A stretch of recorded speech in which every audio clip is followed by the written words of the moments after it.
今天我们来聊聊一位传奇的气场大师，以及他对中国政局做出的惊人预言。据说这位大师能够看穿人体周围无形的能量场，比医院的 X 光还要灵验。他年仅4岁时就曾断言生死，精准预言了一桩死亡事件，震惊了所有认识他的人。而如今70岁的他，首度公开透视中共最高领导人习近平的气场，并且断言习近平将在10个月内被推翻。这到底是怎样的一个人？他的预知能力从何而来？中共的国运又是否真的如他所言走到尽头了呢？让我们深入探讨这个离奇而发人深省的故事。首先，我们要介绍一下什么是气场。气场也有人称之为人体光环或能量场，指的是生命体周围散发出的能量。许多人或许对此持怀疑态度，但在超自然领域和一些前沿科学中，气场一直是颇受关注的现象。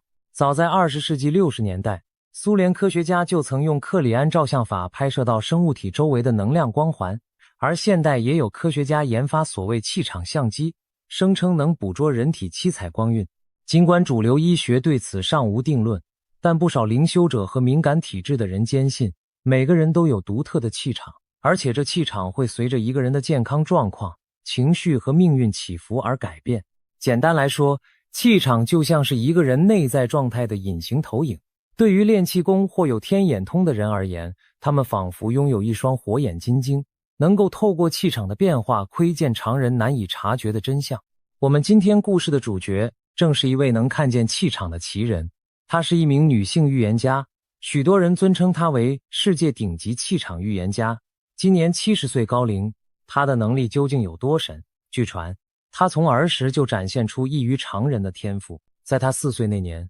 家乡曾发生过一件令四邻哗然的事。有天，小女孩也就是这位大师幼年时，盯着邻居老爷爷看了许久，突然跑去告诉大人说，爷爷身上黑气缭绕，他快要死了。家人听罢大惊失色，赶紧斥责他不许乱讲话。毕竟一个4岁小孩口出此言，既不礼貌也让人心里发毛。然而令人脊背发凉的是，不到3天，那位邻居老爷爷真的去世了，死因是慢性病猝发。这件事让小女孩的家人开始意识到，她似乎真的能够预感一个人生命能量的消散。要知道，4岁的孩子不可能懂生老病死的道理，更谈不上什么巧合蒙对。从此之后，家人对她的管教格外小心，也渐渐留意到她身上的异人特质。随着年龄增长，这位大师的气场感知能力变得愈发精准灵敏。他发现每当有人生病或情绪低落时，整个人体周围的光环颜色和亮度都会改变。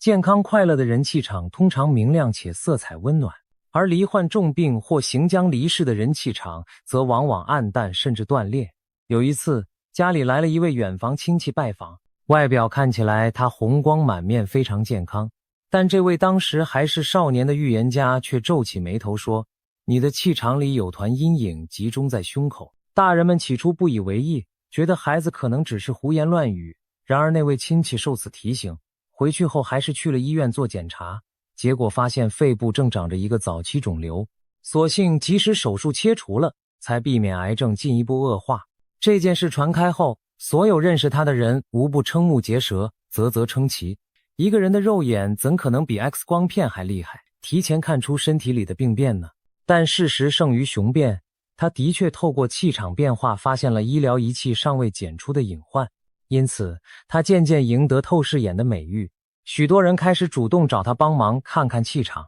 希望得知自己身体有无暗疾或者运势吉凶。这位大师也因此踏上了灵媒与预言家的道路。值得一提的是，在西方国家其实也有不少和他相似的通灵人，例如英国有位知名灵媒克雷格·汉密尔顿·帕克，据说也曾准确预测多起国际大事。美国有的灵能人士则能凭照片读出人物周遭的能量颜色。然而我们这位气场大师因自幼展露天赋，又精通东西方神秘学，被一些圈内人尊称为世界灵媒 TOP 5之一。他除了能读取健康讯息，对于重大未来事件亦有惊人的预知能力。早在2016年美国大选时，他就一反主流舆论，断言川普会当选总统，结果果然应验。此外，他还曾在疫情爆发前隐约感知到全球将有一场黑色阴影笼罩，事后被解读为新冠瘟疫。这些记录使得许多人对他的警示不可小觑。当然，怀疑论者依旧存在，认为种种预言可能只是碰巧，但就像这位大师本人幽默回答的，巧合若一直发生，那就不再是巧合。如此一位既低调又神秘的气场预言家，过去多年一直专注于为个人解读能量、传授身心灵课程，很少对政治话题发表意见。然而最近发生的某些事情，让他毅然决定打破沉默，把目光投向世界上最复杂敏感的领域之一——中国政局。他首次公开声称自己透视了中国最高领导人习近平的气场，并且得出了惊人的结论。这消息一出，可以说在关注灵异预言圈的人当中引发了不小的震动。那他到底看到了什么？习近平的气场究竟有何异样，让这位大师预言他撑不过未来10个月呢？根据这位气场大师的描述，习近平的气场如今呈现出一种极度不稳定、晦暗的状态。他形容道，以往他远远透过电视荧幕看中共高层时，习近平身周的能量场还算强劲，毕竟身居高位者常带有一种权力光环，在气场上表现为偏金黄色的亮光，象征权威和掌控力。然而最近1年来，特别是今年两会前后，他观察到习的气场颜色发生了巨变，原本明亮的光芒暗淡下来，金色光环中渗入了大量灰黑色。更惊人的是，他看到习近平头顶原本凝聚的能量正在四散，就好像一顶皇冠出现了裂缝，里面的光辉正一缕缕地漏掉。这种景象在他看来是极为不祥的预兆，意味着这个人的气数正在走向衰竭。用中国古代的说法，就是一个王朝的龙脉出了问题。中国传统文化里有气数将尽的概念，也就是一个朝代或统治者的运势快走到终点时，天象和人事上都会出现种种异象。历史上每当朝代末年，常有天灾人祸、怪事频发，被视为天意，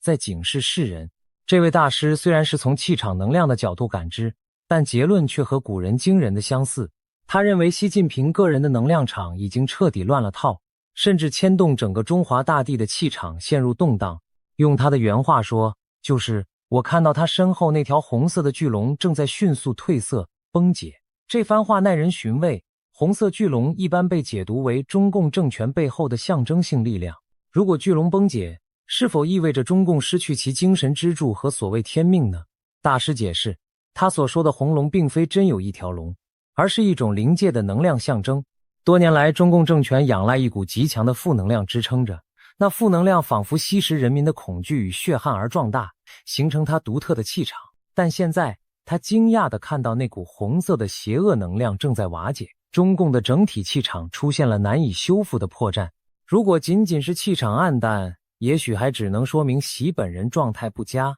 然而这位预言家进一步指出了一个时间点，我看到他的气场烧得很厉害，但烧的是最后的回光返照，最多再维持10个月。换言之，他预测习近平在未来10个月内气场将彻底崩溃，对应到现实层面，就极可能体现为他丢失权位，甚至出现生命健康方面的重大变故。因为一个人如果气场全失，不是身败名裂，就是身体垮掉，没有第三种可能。这个论断无疑相当惊悚，距离现在10个月，也就是今年年底到明年年初的时间，中共政权会突然生变，习近平会被推翻下台。要知道，尽管近年来中国内部经济下滑，官场斗争加剧，但习近平在20大上刚刚成功连任，中共表面上依然铁板一块。这样一个集权统治者，真的会在短短不到1年的将来被赶下台吗？听起来匪夷所思，许多人一时无法相信。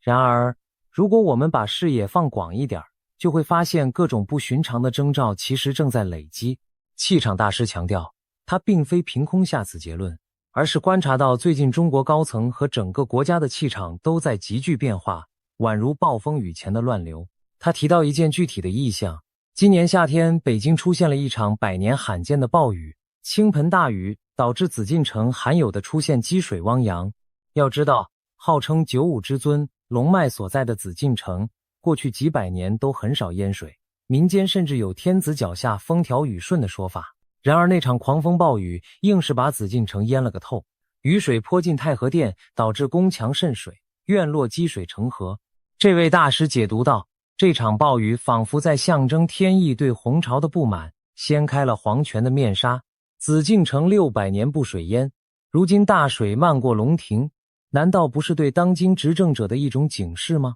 巧的是，就在暴雨发生的同时，习近平气场中的黄色光芒也在那段时间开始剧烈闪烁不定。大师打比方说，那感觉就像老天在朝他当头泼了一盆水，浇熄了他气场中残存的光。听上去有些玄妙，但古往今来帝王将相最忌讳的就是这类天象异常。秦始皇末年陨石坠地，刻字预言亡秦；明朝崇祯年间日月无光，大旱蝗灾，莫不与政权更迭巧合相应。习近平自比明太祖朱元璋，喜欢搞个人崇拜，那么老天爷是否要用一场水淹紫禁城来点醒他呢？除了天灾，今年中国社会也出现了一些令人玩味的苗头。举个最近的例子，就在中国每年一度的重要政治会议两会期间，网络上忽然爆红一句戏谑的话：多亏了你爹。事情源于一段会议视频，某代表发言时说漏嘴，提到一句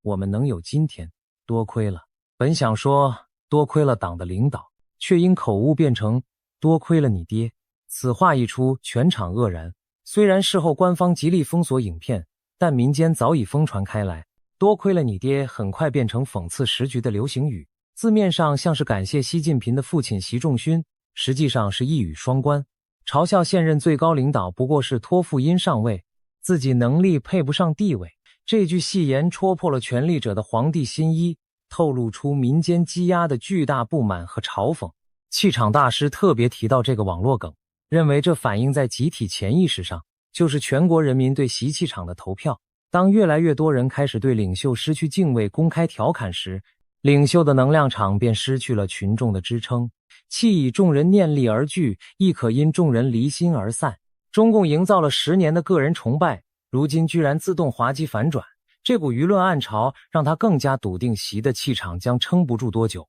现在我们不妨将时间线拉长，看看未来10个月内可能发生什么。10个月说长不长，说短不短，大约就是到今年年底或次年年初左右。在这段期间，如果这位预言家的感应正确，中南海高层将出现重大变局，那么习近平可能以何种方式下台呢？气场大师并没有直接指明细节，但他暗示，我看到他不是自然退场，更像是被迫离局。被迫离局意味着内部政变或权斗失势，有可能是党内反对派酝酿已久，趁经济民生困境引发民怨之际发难，把他赶下台；也可能是他身边最信任的亲信突然反水，来个宫廷政变，甚至不排除他身体出大问题，被借机架空权力的剧本。大师特别提及习近平气场中有一丝隐隐的红色杀气，让他直觉联想到军方，因为在他观察很多政要时，当气场里混入大量血色时，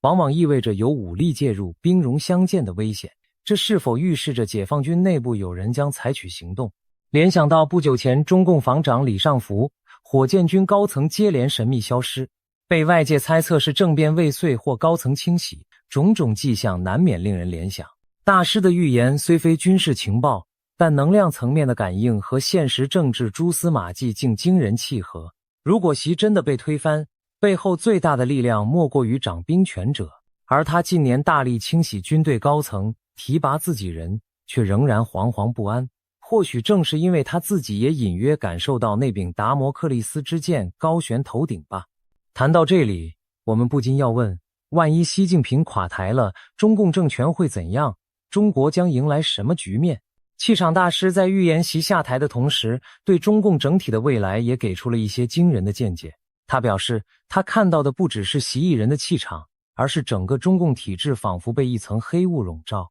那层黑雾曾经厚重无比，把14亿人困在其中。然而现在黑雾正在迅速的消散，变薄，露出了其中破败不堪的景象。这番描述让人想到中国民间常说的邪不胜正，天灭中共。在他眼中，中共的国运，也就是这个政权的生命能量已经走到了尽头，就像一台运转70多年的老机器，零件生锈脱落，动力系统崩溃，终于快要彻底熄火。他甚至用了一个词，寿终正寝。一个政权的终结或许对应着某种新生的开始，但在这终结时刻，难免会有巨大悲剧和震荡。大师强调，他在中共气场中看到许多惊恐的面孔和动乱的场景，人们奔走呼喊，红旗倒下，大地震动。这是否意味着中国可能经历一段混乱动荡？他没有明说更多，只提醒说，黑暗过后有黎明，但必先穿越黑暗。这句话透露的信息令人既紧张又期待。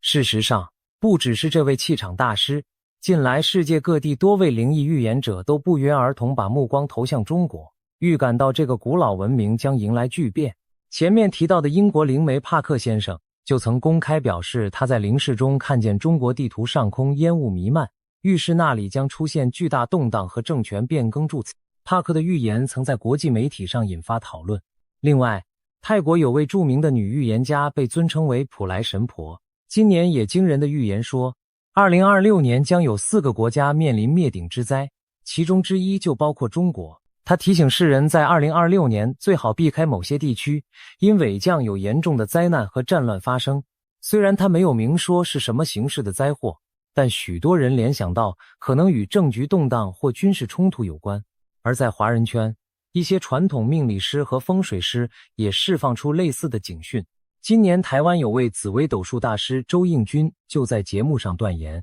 ，2026年是生死大关口，他以4字概括台湾未来国运，同时暗示两岸局势将有重大转折。在节目新闻哇哇哇上发表的见解已在网络疯传。当然，预言毕竟不是现实，但这许多来自不同文化背景的先知们口径罕见的趋于一致，不能不让人心中发毛。或许还有巧合，从中国传统的生肖和历法看，2026年是农历丙午年，也就是俗称的火马年。火马年在东亚民间被视为不吉之年，尤其是女孩若生于火马年，被认为命带克星。当然，这是一种迷信说法，但有趣的是，历史上的确每逢丙午年，世界或中国都出现过大事件。上一次丙午年是1966年，那一年中国爆发了文化大革命的狂风暴雨，整个社会坠入10年浩劫的黑暗中。再上一个丙午年是1906年，清朝风雨飘摇，各地革命风潮暗涌。虽然清廷撑到了1911年才灭亡，但1906年前后已是帝国末日的前奏。而再往前推60年，1846年前后，正值鸦片战争后清政府签下屈辱条约不久，天下义愤，民怨沸腾，也可算是清朝国运由盛转衰的转折点。每隔60年一循环，火马一到，巨变频仍。那么即将到来的这个丙午年，会不会又将见证历史重演的戏码呢？气场大师的10月预言，时间上恰好落在2026年中之前，令人不得不联想到这些传统上的说法。古人云，天意昭昭，周而复始，也许冥冥中自有安排。当然，作为听众的我们，面对如此惊心动魄的预言，难免半信半疑。这位气场大师真的能看到未来吗？还是说这一切仅仅是巧合与主观判断？在科学理性时代，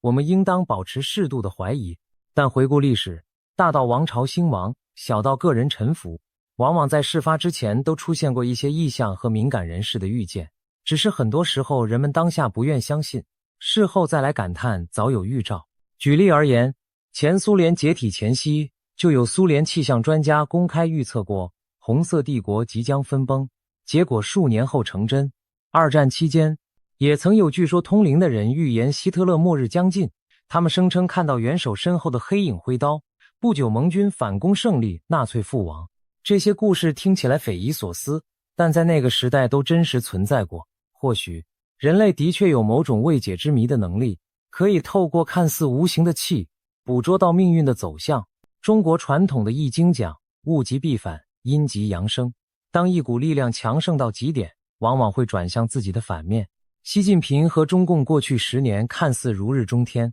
其实内部早埋下无数危机的种子。一旦时机成熟，量变引发质变，再稳固的权力高塔也会土崩瓦解。那么，如果预言真的成真，习近平在未来10个月内垮台，中华大地将迎来怎样的新篇章？这恐怕是13亿中国人民和整个世界都关心的问题。气场大师没有给出具体细节，但他留下了一句意味深长的话：黎明之前最黑暗，他说他在中国的气场上已经依稀看见一丝未来的晨光，那是一种久违的祥和颜色，带着希望和重生。然而在那曙光到来之前，黑夜似乎还将加深。在黑夜中，人们可能会经历恐惧和阵痛，但这是走向新生的必经之路。也就是说，如果中共政权倒台，中国难免经历一段阵痛期，也许是政权更替的混乱，也许是社会重组的震荡。然而他相信，中华文化5000年自有其韧性和底蕴，只要中国人民内心不灭善念，那抹曙光终将引领大家走出黑夜。展望未来，我们可以保持谨慎的乐观，同时也要有心理准备。一旦预言应验，我们将见证历史上罕见的巨变时刻。对于统治了中国大陆70多年的红色政权来说，10个月或许转瞬即逝，但也足够发生很多事情。也许某一天，新闻头条会突然宣布北京政权更迭的消息，全世界为之震撼。也可能在更隐秘的权斗中，习近平被迫交权，由另一股势力接掌中共。一场没有硝烟的政变暗流涌动，我们无从确知具体剧本，但可以确定的是，中国的未来正在加速向我们奔来。最后，不论您是否相信这位气场大师的预言，他提出的警讯至少值得我们去思考。当今的中国到底是不是走到了需要转折的关口？一个政权的合法性，难道真与玄妙莫测的气场相关联？或者说，气场崩解其实正是一种隐喻，隐喻着民心的离散，国运的衰败。历史的车轮滚滚向前，有时会在某个节点突然转向，或许2026年就是这样的节点。对此，我们只能拭目以待。正如那句古话，谋事在人，成事在天。人在做，天在看。如果中共政权的确如大师所言，戕害太多，生机耗尽，那么命运之手自会在适当时刻将它翻页，而新的篇章将由14亿中国人民共同书写。希望到那时，迎接中国的将是一个更美好的明天。黎明前的黑暗虽然令人胆颤，但只要心存希望，光明总会到来。我们也期待着，当预言成为现实的那一刻，能看到苦难之后的曙光，照亮古老的东方大地。今天我们来聊聊台湾海峡的一段惊人故事。这条看似平静的蓝色水道，如今却成了世界强权角力的焦点。日本在2战后首次派出军舰穿越台湾海峡，德国睽违22年再度派舰现身，甚至越南这样的邻国也罕见地派出军舰自由航行通过。外国舰艇接二连三出没在台湾附近，仿佛在为这条海峡筑起一道无形的防护网。然而讽刺的是，许多台湾人对此却所知有限，甚至有人不以为意。为什么全球都在关注，甚至保护台湾海峡？这条海峡究竟有多重要？它一旦被中共完全掌控，又真的会让整个民主世界完蛋吗？今天就让我们深入探讨这背后的紧张局势和深远意义。台湾海峡南接南海，北通东海，是东亚地区最关键的海上通道之一。别看它宽度不到200公里，却是全球航运的生命线。每年有无数船舶穿梭于此，载运着石油、天然气、原物料和各种商品。据统计，全球超过1/5的海运贸易量要经由台湾海峡运输。简单来说，光是2022年就有约 2.45 兆美元的商品通过这里，这其中包括亚洲各国的进出口货物、日本、南韩的能源供应、东南亚的原料输出，以及欧洲往返亚洲的货柜船。试想，从东京出发的巨型货轮要前往印度洋，多半要先南下经过台湾海峡。同理，从中东开往韩国釜山的邮轮也很可能选择这条最近路径。台湾海峡是东亚的海上门户，一旦这扇门被人锁上，整个区域乃至世界经济都将面临难以想象的冲击。然而台湾海峡的重要性不仅在商贸，它同时也是军事战略要地。自冷战以来，第一岛链包括日本群岛、琉球、台湾、菲律宾，形成了美国及其盟友在西太平洋的防线。台湾正好位居这道岛链的中心枢纽，而台湾海峡则是这条防线上的关键缺口。如果没有台湾及台湾海峡这道天然屏障，中共海军将长驱直入太平洋，威胁关岛、夏威夷、甚至笼络太平洋岛国，切断美国和亚洲盟友的联系。从地图上看，台湾恰似扼守着中共通往太平洋的出口，往南它隔着巴士海峡与菲律宾相望，往北通过宫古海峡到达日本附近海域，而正中间的台湾海峡则把中国沿海与外洋硬生生分隔开来。对北京而言，要让解放军海军成为真正的远洋强权，台湾海峡必须在自己掌控之下。反之，对美国和其盟友而言，只要台湾海峡维持开放，中共的海上扩张就受限于第一岛链内，难以为所欲为。正因此，台湾海峡成了牵动全球安全格局的一根轴心。事实上，早在冷战时期，美国就曾多次展现维护台湾海峡安全的决心。例如1950年代爆发的台海危机中，美国第7舰队进驻台湾海峡，以防止冲突扩大。1996年的台海飞弹危机，美国更同时派出2个航母战斗群驰援，震慑了在台湾外海试射导弹的北京当局。可见台湾海峡自二战后便一直是美国全球战略的关键节点之一。而对周边的日本、南韩等国而言，台湾海峡更如同他们经济动脉上的一颗阀门，一旦被扭紧，经济血流将不畅。据统计，日本约有1/3的进口贸易必须取到台湾海峡，南韩的比例约1/4，其中能源物资所占比重更高，两国超过80%的原油仰赖经此水道北上，东南亚各国的比例也相当可观。试问，倘若有朝一日这条航道被武力阻断，将造成何等经济海啸？可以说，台湾海峡连接的不仅是海洋与海洋，更连接着地区国家的命运与兴衰。另一方面，我们也不能忽视台湾海峡在地缘政治象征上的意义。从西方角度来看，台湾海峡乃至整个台湾，代表着自由世界对共产阵营的最后一道防线。冷战时期，台湾如同自由民主价值的一座孤岛，守护在红色铁幕的边缘。尽管冷战结束多年，但新时代的大国竞争使台湾海峡再次成为意识形态与国力竞逐的交叉点。在华盛顿的战略蓝图中，只要台湾海峡保持开放和中立，就能有效遏制中国的影响力扩张。而在北京眼里，这道海峡一天不纳入掌心，都是对其大国地位的牵制。可见，台湾海峡的价值不仅体现在实质的军经层面，也体现在深层的国际政治象征。它是自由秩序能否持续主导亚太的试金石。理解各国为何紧盯台湾海峡，首先要了解中国的意图。长期以来，中华人民共和国声称拥有台湾主权，并不惜以武力统一台湾。对北京而言，台湾不只是土地，更是战略跳板。一旦拿下台湾，整个台湾海峡自然变为中国的内海，届时任何外国船只通过都需看北京脸色。过去几十年，两岸虽然分治，但在国际默契下，台湾海峡一直被视为国际水域，各国船只享有无害通过的自由。然而，这种默契正受到中共的挑战。2022年，中国外交部高调宣称，台湾海峡不是国际水域，强调中国对海峡拥有主权和管辖权。这番言论震惊国际社会。事实上，依据联合国海洋法公约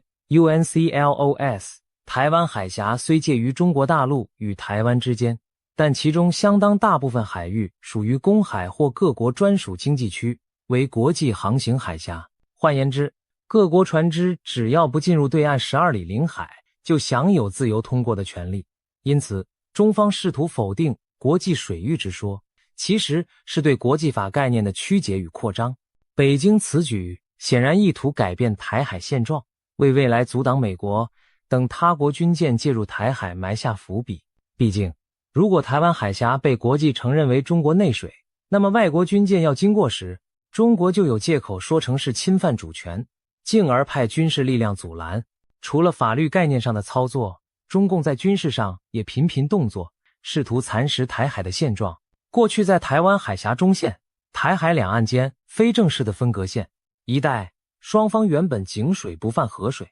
但最近几年，解放军战机、军舰越过中线已成常态，几乎等于默认不承认中线的存在。特别是2022年佩洛西访台后，中共更大规模在台海展开军演，直接在台湾周边划设演习区，甚至一度模拟对台湾实施海上封锁。2023年，中共派出航母绕行台湾，出动战斗机、无人机环绕演练，种种迹象表明，北京正加紧为武力犯台做准备。台湾海峡上空不时可见中共军机穿梭，海面上也有中共军舰巡弋，气氛比以往任何时候都更紧张。这样的局势对邻近国家和整个自由世界来说，无疑是一大警讯。如果今天北京可以片面声称台湾海峡是自家后院，明天是否会在其他海域如法炮制？南海已是前车之鉴，中共透过在南沙群岛填海造岛，部署导弹，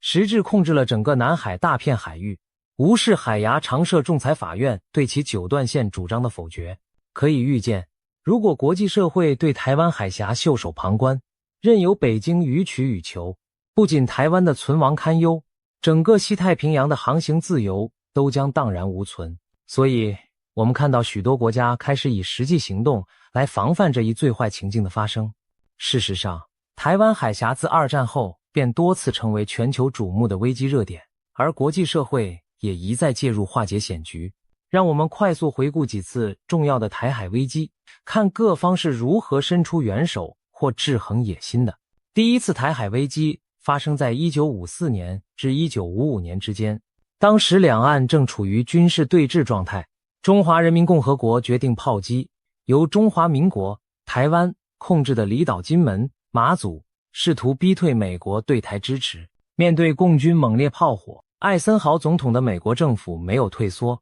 反而和台湾签订共同防御条约，并在国会通过福尔摩沙决议案，授权总统动用武力保卫台湾及澎湖。美国第7舰队加强在台湾周边巡航，甚至有消息称美方考虑过对中国沿海采取核威慑手段。最后，这场危机以北京宣称从大陈岛撤军、暂停炮击告一段落。美国强力介入使台湾免于沦陷，也树立了美国捍卫亚太盟友的信用。第二次台海危机紧随其后，在1958年再度爆发，这回北京再度炮轰金门，企图消耗台湾守军。同样地，美国立即援助台湾军队，派出海军护航台湾运补船只，派遣先进战机驻扎台湾，并公开表示一旦中共登陆台湾本岛，美军将直接参战。这种明显的安保承诺让北京有所忌惮，尽管金门战况一度紧张，最终在国际压力下，中共宣布单边停火，改为隔日炮击的单打双不打模式，危机逐渐降温。两次台海危机奠定了几项关键原则：台湾在自由阵营的庇护网内，而美国海军的存在是阻止中共冒进的关键砝码。冷战后，台海在1995至1996年又迎来第3次危机。这次北京的手段从炮击升级为导弹威胁，为阻挠台湾首度民选总统以及抗议美国允许李登辉总统访问母校康奈尔大学，中共在台湾周边海域发射多枚导弹进行演习，制造恐慌。当时台湾社会一度出现股汇市动荡，民心不安。然而克林顿政府决定强势回应，派出2个航空母舰战斗群开赴台湾附近海域。美军航母独立号和尼米兹号抵达台湾东方公海上巡弋，向北京展示毫不含糊的军力投射能力。眼看战争一触即发，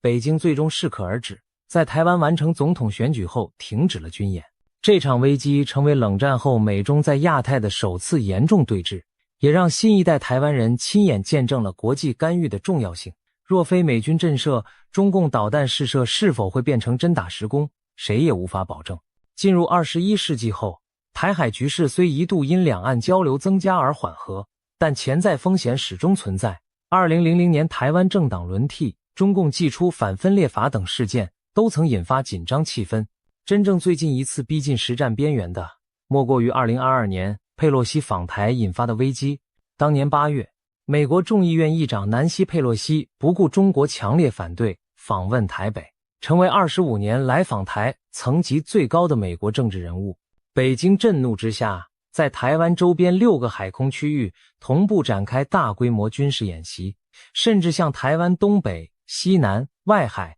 发射了多枚东风导弹，其中一些飞弹还越过台湾上空，中共军舰也短暂越过海峡中线，逼近台湾本岛附近海域，加剧了武力侵犯的印象。这被视为一种实质上的封锁与恫吓演练。面对这一前所未有的挑衅，美国迅速联合盟友做出反应，美日出动情报与监视资产，全程掌握共军动态，并在演习结束后接连派遣军舰通过台海，表示不承认中国片面设立的新现状。随后，加拿大、英国等国军舰也纷纷航经台海，以行动力挺航行自由原则。也正是在那之后，我们看到了日本、德国、越南等罕见地采取前述强硬行动，一改以往模糊态度。历史一再证明，每当台海陷入风雨飘摇之时，国际社会的及时介入都是稳定局势的关键。那么，进入2020年代，在中国军力更为强大、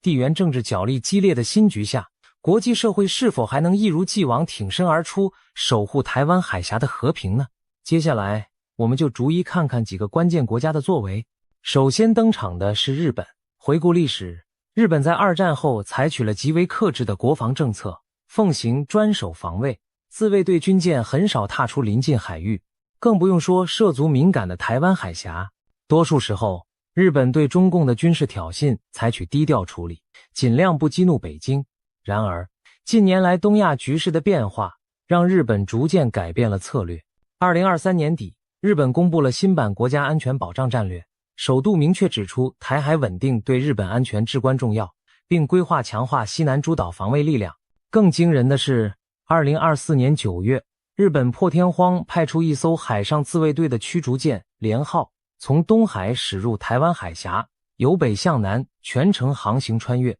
这是日本自二战以来首次以自家军舰通过台湾海峡。虽然日本官方未大肆张扬此事，但消息传出后，国际媒体高度关注。日本此举被视为一个重大信号，日本不再避谈台海问题，而是用军事行动表达立场。一方面，日本此举旨在向区域各国宣示维护区域安全与航行自由的决心；另一方面，也是对中共频频挑衅的一种警告。过去，中共军机绕日，军舰在日本近海出没，已让东京忍无可忍。日本高层清楚意识到，台湾有事就是日本有事，不再只是口号，而是赤裸裸的现实。尤其日本西南方的与那国岛、石垣岛等地，离台湾只有100-200公里，一旦台海爆发战事，日本本土势必卷入战火。所以，日本近年一改往日低调，积极加强军备，不仅购买远程飞弹，提升防卫预算，还开始尝试突破某些禁忌，例如让军舰开进台湾海峡。值得一提的是，在首次通过台海几个月后，2025年2月，日本又被媒体披露，派出秋月号驱逐舰单独由北向南航行台湾海峡，展现更强硬的自由航行立场。对曾经奉行和平宪法、战后从未出兵海外的日本而言，这些举动可谓划时代的巨变。日本的转变其实有迹可循。早在2015年，日本安倍政府就通过了安全保障相关法案，扩大自卫队在所谓存立危机事态下可采取的行动，为未来协防盟国留下空间。2021年，时任日本副首相麻生太郎甚至公开表示，如果中国武力犯台，日本可能视为存立危机事态，和美国一起防卫台湾。这番话在当时引起轩然大波，却反映了日本决策圈思维的转变。前首相安倍晋三在卸任后也频频发声，直言台湾有事等于日本有事，也是日美同盟有事，呼吁政府正视台海威胁。尽管安倍本人已不幸遇刺身亡，但他留下的战略理念正影响着后继者们。从军事准备上看，日本如今也释放出前所未见的积极讯号。政府宣示将在未来数年把国防预算从 GDP 的约 1% 提高到 2%， 这意味着日本军力将大幅提升。自卫队正部署更远程的反舰和对地导弹，包括从美国引进战斧巡弋飞弹，以便在台海有事时对解放军沿岸基地进行反制。另外，日本已在本国西南端的与那国岛、石垣岛部署飞弹部队和雷达站，加强前线感知与威慑能力。2023年，日本更破例派遣一名国防省现役官员常驻台北，负责与台湾方面联系、情报交换，这在以往是不可想象的突破。凡此种种，皆显示出日本早已将台海可能的冲突视为自身防卫计划的一部分。可以预见，未来若台海本当平静，却突然风云变色，日本自卫队将不会袖手旁观。当然，日本国内也有人担心介入台海战争会招致中国报复。然而，随着中共军力膨胀与周边恫吓升级，多数日本民众也开始明白，退让并不能带来安全，只有做好万全准备，联合盟友下阻侵略，才可能避免战火临身。因此，日本舆论对防卫政策转向强硬的支持度明显提高。历经70多年和平岁月的日本社会，正逐步走出战后阴影，准备在现实威胁面前承担更多责任，守护包括台湾海峡在内的区域和平。讨论台海安全，美国的存在绝对是关键中的关键。毕竟，自第2次世界大战结束以来，美国就是西太平洋秩序的主要维持者，也是台湾最强大的潜在后盾。早在1950年韩战爆发之际，美国总统杜鲁门就下令第7舰队进入台湾海峡，以中立化该区域，防止中国大陆和台湾之间发生冲突。这实际上确立了美军长期巡弋台海的传统。之后数十年，美国虽与中国在1979年建交，但同时制定台湾关系法，明文要求美国维持协助台湾自我防卫的能力。该法律成为美国对台政策的基石，也暗含着美国不容许台湾以非和平方式被并吞的决心。军事上，美国第7舰队常年巡弋在日本、关岛等地，随时关注台海动态。几乎每当台海紧张升温，美国的神盾级驱逐舰或提康德罗加级巡洋舰就会穿越台湾海峡，以实际行动证明该水域是国际水道。例如2022年解放军在台湾周边实弹演习之后，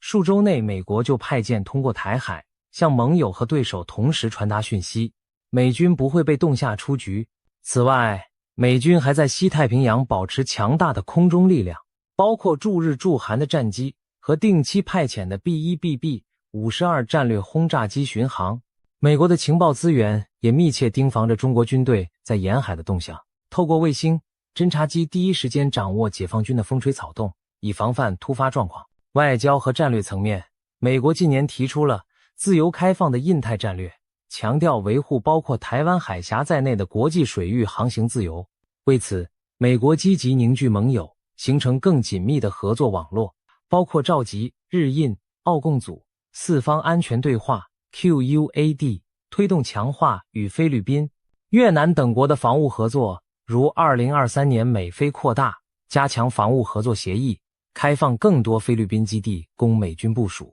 以及深化美英澳 AUKUS 军事技术同盟。这些举措的一个共同指向，就是围绕中国可能的扩张进行多边下阻，把台海危机爆发的可能性降到最低。美国总统拜登也在公开场合多次被问及若中国犯台是否出兵，他虽然每次都回答会，白宫幕僚事后又声称政策未变，但许多人认为这些言论透露出美国对防卫台湾已趋于战略清晰的态度。值得注意的是，美国国内对支援台湾的共识正前所未有的高涨，无论民主、共和两党，国会议员们频频推出友台法案，推动对台军售加速。2022年8月，时任联邦众议院议长佩洛西不顾北京警告访问台北，更展现了美国政坛挺台的氛围。尽管如此，美国政府依然小心翼翼避免激化局势，例如不支持台湾正式独立，也避免与台湾建立正式军事同盟。这就是所谓的战略模糊技巧。然而，一旦中共铤而走险启动战端，多数观察家相信美军将不可能袖手旁观。因为对华盛顿而言，退让台湾意味着整个西太平洋防线的崩溃，等于拱手让出全球超级大国地位。总而言之，美国在台海扮演的是维持平衡与下阻者的角色，它的军力存在和外交斡旋，既给予台湾生存保障，也向北京划下红线。没有美国，很难想象日本、欧洲各国会如此坚定地投入资源关注台海。可以说，美国是这张保护网的组织者和中枢枢纽。未来，美国的政策走向将深刻影响台海局势。如果美国继续团结盟友，严守现状，则北京投机冒险的空间有限，但若美国内政出现变化，全球角色退缩，台湾处境恐将更加险峻。因此，当台湾人民仰望天际海平线上一艘艘驰援的舰影时，不难想象，其中必有星条旗随风猎猎，象征着美利坚对这片海峡不变的关切与承诺。日本不是唯一行动的远方国家，德国这个远在欧洲的经济强国，也在悄然调整对亚洲安全的参与。过去，德国对印太地区军事议题相对低调，一方面因为历史包袱，战后德国对海外军事行动格外谨慎，另一方面也出于经济考量，德国与中国贸易往来密切，不愿轻易得罪北京。然而，近年俄乌战争的爆发敲响了警钟，欧洲深切体会到独裁政权扩张的威胁，开始把目光投向更远的东亚。毕竟，中俄在全球舞台上常联手抗衡民主国家，台海若生战，欧洲绝非置身事外。2021年时，德国海军曾派出巴伐利亚号巡防舰前往印太巡航，试探性地显示德国对区域稳定的关注。但当时该舰并未通过台湾海峡，而是绕到他处，以免刺激中国。然而仅仅2年后，德国态度再进一步升级。2024年9月13日，德国海军派出的2艘军舰巴登福腾堡号巡防舰与法兰克福号补给舰自北向南航经台湾海峡，这是自2002年以来整整22年都没有出现过的画面。当年德国最后一次派舰来此，还是在风平浪静的千禧年前后，如今德舰重返台海，时空已大不相同。德国此举在欧洲国家中开创了先例，无疑是强力信号。即便与台湾相隔万里，欧洲主要国家也认知到台海安全与自身利益息息相关。德国国防部长甚至亲自向媒体证实此事，强调这次航行是为了展现对基于规则的国际秩序的支持，而台湾海峡的航行自由正是其中一环。以往欧洲国家多半对台海冲突采取观望态度，毕竟优先关注点在欧洲本土。然而，随着中国近年在经济与军事上对欧洲施加影响，例如经贸施压，在联合国立场对立，欧洲也逐渐警觉，若让中国在亚洲为所欲为，欧洲的安全与繁荣最终也会受波及。德国军舰横跨半个地球来到台湾海峡巡弋，正象征这种意识的觉醒。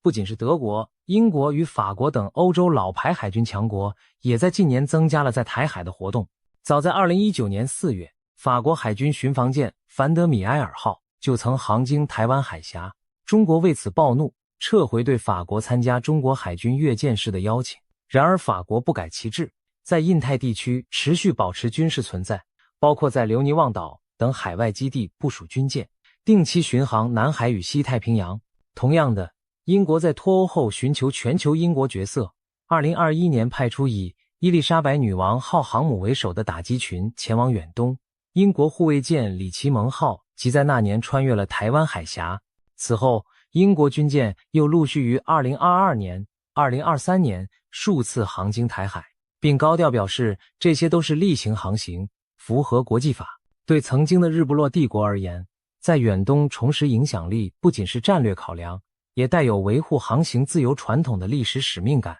值得注意的是，加拿大、澳洲、纽西兰等其他民主国家也都参与了台海的自由航行行动。加拿大海军常与美国一同派舰通过台湾海峡，例如2021年10月，美加各一舰联袂穿越，引发中国抗议。澳洲则作为印太区域的盟友，更是积极配合美国在南海、台海的各项巡航任务。2024年9月，在前述日本驱逐舰联号通过台海时，澳洲与纽西兰军舰也随行穿越。对纽西兰来说，这甚至是睽违7年的首次重返台湾海峡。这一系列动作串联起来，便是一幅国际联盟维护台海现状的图景。从北美到欧洲，从亚洲到大洋洲，多国以实际行动表明，台湾海峡的稳定与开放是全球利益所在。也难怪有评论形容，如今台海之上热闹非凡，几乎成了自由世界海军的团建路线。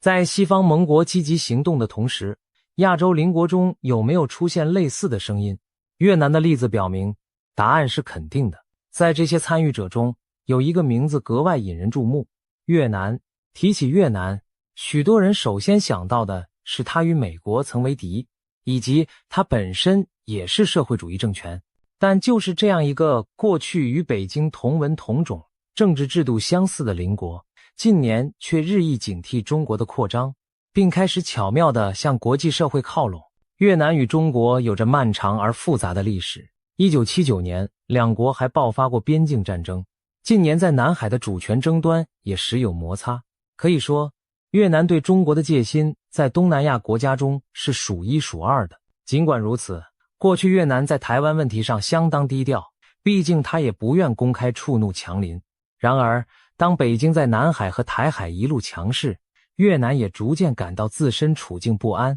就在2025年，有消息传出，一艘越南海军军舰悄然航经台湾海峡，成为越南史上首见的举动。当被媒体问及此事时，越南外交部发言人不仅坦然承认，还明确表示，根据1982年联合国海洋法公约等国际法，各国享有在台湾海峡自由航行与过境的权利。这等于公开反驳了中方台海非国际水域的说辞。越南方面强调，他作为沿海国，希望各国依法行使权利，包括在这条供国际航运使用的海峡享有航行自由。如此直白的表态，放在过去简直难以想象。越南的动作意义重大。首先，他表明连区域内的中小国都担心北京对台海的野心。越南深知，如果有一天台湾海峡被北京吃掉，下一个可能就是南海，自己赖以生存的出海口将遭封锁。与其坐以待毙，不如未雨绸缪。因此，越南选择站出来，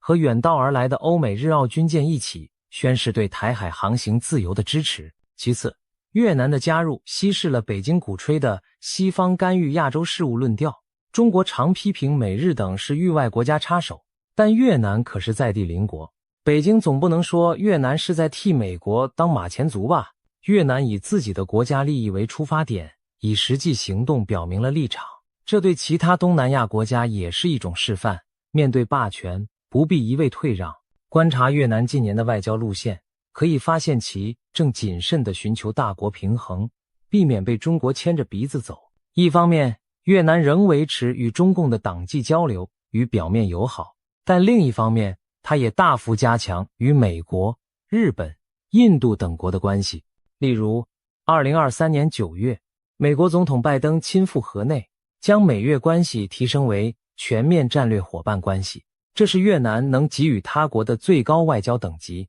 此前，仅中国、俄罗斯获此殊荣。同时，越南开始考虑从美国购买先进军备，以减少对俄罗斯武器的依赖。这一切背后，凸显越南试图以多元外交对冲中国压力的战略考量。南海问题也是驱动越南立场转变的直接原因之一。中国在南海大举填海建岛，设立所谓行政区，并频繁骚扰越南在专属经济区内的石油开采活动，让河内政府深恶痛绝。2014年，中国在争议海域强行架设钻油平台，曾引发越南境内大规模反中示威和骚乱。可以说，越南对中国的戒心是用血与泪换来的，他绝不愿再次沦为附庸。因此，当北京把贪婪目光投向台湾海峡时，越南很清楚地知道，如果台海失守，南海恐怕更难守住。正因如此，越南选择在敏感时刻向国际社会靠拢，哪怕只是象征性的派舰通过台海，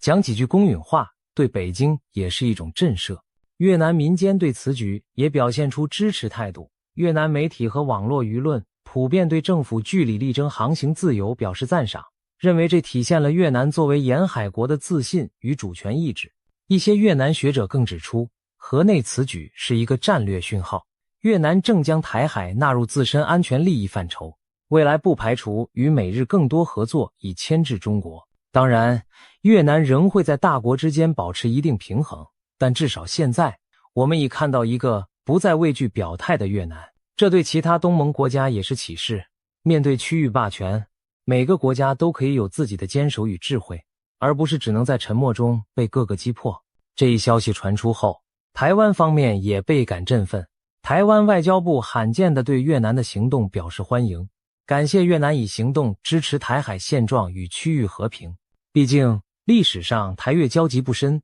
双边也无正式邦交，能获得越南这样实质的声援，对台湾而言意义非凡。它证明了台湾海峡的稳定真的是各方共同的利益，而不仅仅是美国为首的大国游戏。可以看到，无论远在欧美还是近在东南亚，各国都逐渐加码参与台海事务，为的就是防范最不愿见到的局面。然而假使最坏的情境真的发生，台湾海峡的这把保护伞被撕破，民主世界又将面临怎样的风暴呢？既然有这么多国家愿意不远万里保护台湾海峡，那么问题来了，台湾海峡要真被中共吃掉，对世界会有多可怕的影响？有人可能会想，台湾不就是个小岛吗？中国若统一了台湾，难道真有那么严重？事实是，影响可能超乎想象。首先，从军事战略看，第一岛链将彻底失守。台湾位于岛链中央，一旦落入北京之手，中共军队可以驻扎台湾岛，部署飞弹、雷达、军舰乃至核武器。那时，美日联军过去依赖的岛链围堵战略将被打破，整个西太平洋的力量平衡向中共大幅倾斜。解放军海军将长驱直入西太平洋，可以直接威胁关岛，甚至逼近夏威夷。在亚洲，大陆势力范围将急剧扩张，日本和南韩等美国盟国将首当其冲地暴露在中国军力之下。失去台湾这道屏障后，日本的西南诸岛可能面临巨大压力，美军在冲绳和九州的基地也将近在咫尺地受到中国导弹瞄准。试想，北京若在台湾建军港和空军基地，美国航母再进入台海，甚至巴士海峡都将困难重重。可以说，台湾一旦易手，整个亚太的战略版图将被改写，民主阵营节节败退。其次，从经济角度看，后果同样严峻。前文提及，台湾海峡是全球贸易枢纽，如果北京控制了这条海峡，就等于握住了一条海上经济命脉。届时，中共完全可以将经济利益武器化。比方说，在地缘政治博弈中，中国可威胁切断日本、南韩的能源供应航路，以逼迫这些国家就范，或是在与欧洲谈判时，以干扰欧亚航运相要挟。当然，有人或许认为现代经济互相依存，中国也不敢轻易封锁航道伤人害己，但别忘了，战时或紧急状态下，经济利益往往让位于战略图谋。一旦台海发生战争，中共很可能迅速在周边布设雷区，派潜艇巡弋，把这片海域变成高风险的战区。即使战后，北京也将以胜利者自居，要求各国通过台海时向其报备，甚至缴纳通行费，从而彻底颠覆现行自由航行的秩序。更不用说，台湾本身就是全球产业链的重要环节。台湾是半导体超级大国，拥有全球最顶尖的晶圆代工厂。如果中共掌控台湾，不论是接管其半导体产业，还是因战火导致产能中断，对世界科技产业都是灾难性的打击。假如北京垄断了台积电等企业的技术和产能，西方国家在高科技领域将面临前所未有的掣肘，军事上也可能失去尖端芯片供给的稳定来源，民主世界的科技领先优势恐怕不复存在。未来全球技术标准与供应链都将向中国倾斜。政治层面而言，台湾的存亡对全球民主士气的影响更是巨大。台湾身为亚洲少数的自由民主灯塔，一直被视为民主价值在东方的试金石。如果台湾被武力并吞，意味着一个自由社会被集权强行扼杀，这对全球崇尚民主的人们将是沉重打击。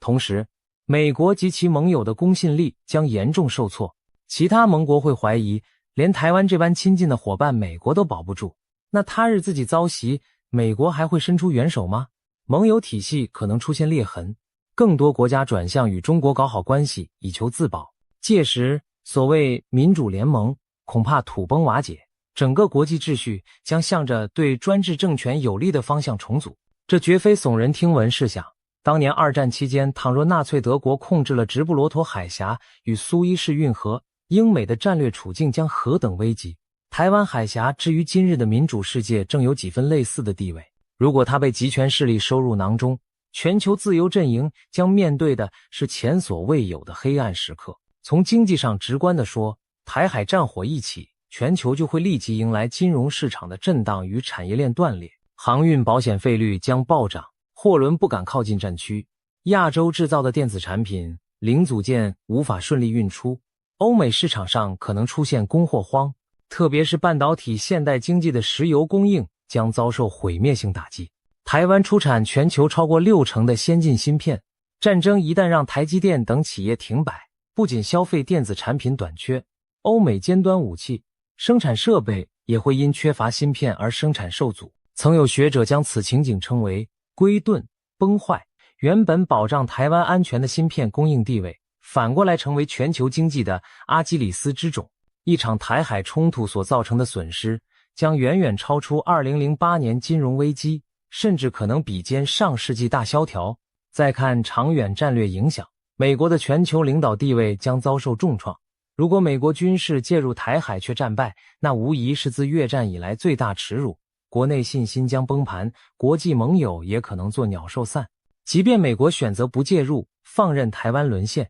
其结果同样严重。盟友会质疑美国承诺，敌对阵营则嗅到软弱气息。亚洲的日本、南韩也许被迫发展自主军力，甚至核武以自保。亚太地区从此进入军备竞赛和无序状态。更糟的是，若中国挟台湾之胜攫取东亚控制权，下一步或许会将目光投向更远处，加强对印度洋、非洲、拉美等地的渗透。西方长期建立的国际规则，从航行自由到人权民主，可能被北京主导的新规则取代。换言之，台湾的命运可能决定着21世纪前半叶世界秩序的走向，要么维持以自由民主价值为核心的开放体系，要么跌入强权政治和势力范围瓜分的幽暗丛林。最后，我们不能忽视对台湾2300万人民的直接影响。如果台湾被并吞，那将是2战后自由世界最大的挫败之一。一个蓬勃的民主社会将被强制置于集权统治之下，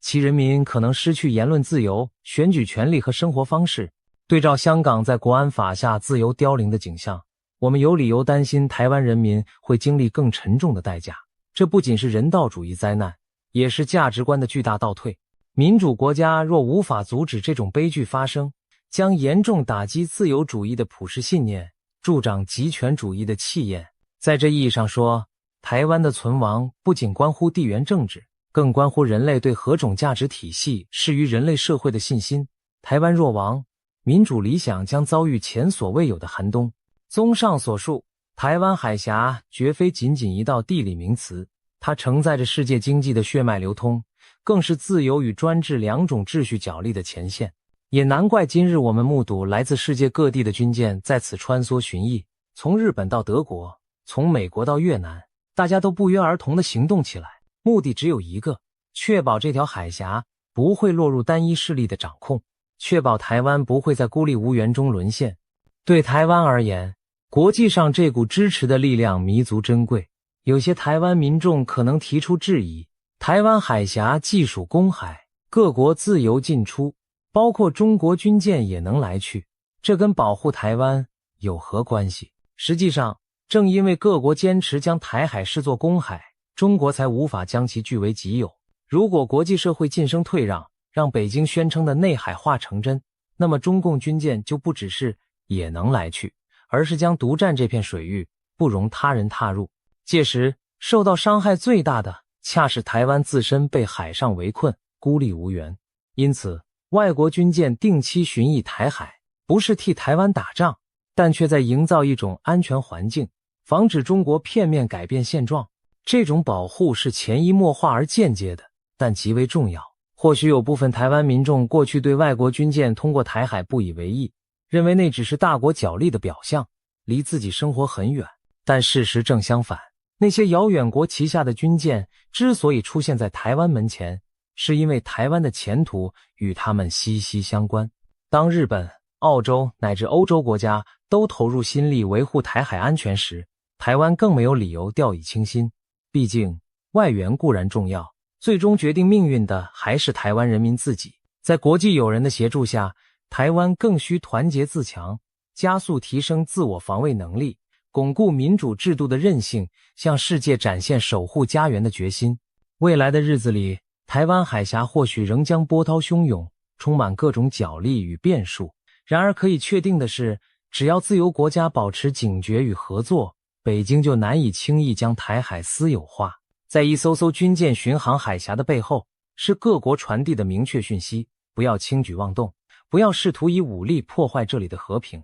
这样的讯息也是对台湾民众的一种安心。当危机来临时，台湾并不孤单。当然，我们也期待危机永远不要发生。但正所谓欲和平先备战，世界各国在台海展示力量，恰恰是为了避免战争降临。最后，让我们回到开头的问题：为什么全世界都在保护台湾海峡？因为保护台海，就是在维护整个自由世界的安定与繁荣。而这条蔚蓝海峡的未来走向，也将深刻影响21世纪的国际秩序。台湾海峡的浪涛之声，早已不只是两岸间的私语，而是全球共同的关切。我们每一个身处自由世界的人，都有责任去倾听，去守护这片海洋的脉动。唯有如此，我们才能确保民主之光不会在暴风雨中熄灭，让自由的航船继续乘风破浪，穿越风高浪急的台湾海峡，航向更远的未来。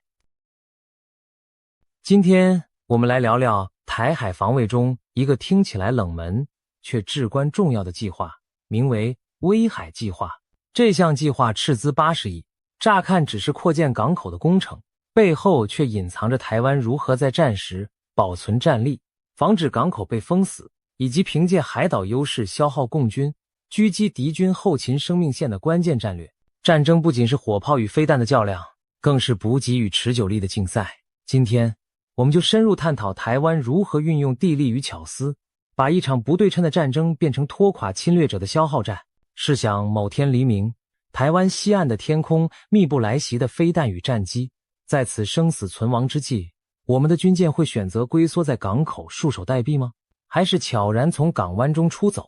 奔向广阔的大海寻找生机？答案当然是后者。所谓威海计划，正是为了让海军能在战时迅速撤出台湾本岛西岸的港口，投入远海机动任务，以保存实力，不让共军一开始就把我们的海上力量一网打尽。这个计划代号听起来像中国的地名威海，其实是我国海军早在2006年就启动的一项大型军事建设，全称是左营军港第二港口扩建工程。简单说，海军要在高雄左营基地原有军港的北侧新开辟一座港区，挖出第二条进出海港的航道，增加更多舰艇泊位和完善的岸边支援设施。为什么需要多此一举再盖一个港口？道理其实很简单，现有的左营军港只有一条出入口航道，万一战时这唯一的门户被敌人封锁了，我们整个舰队就会像困在瓶口的昆虫，再强大的军舰也无法出海作战。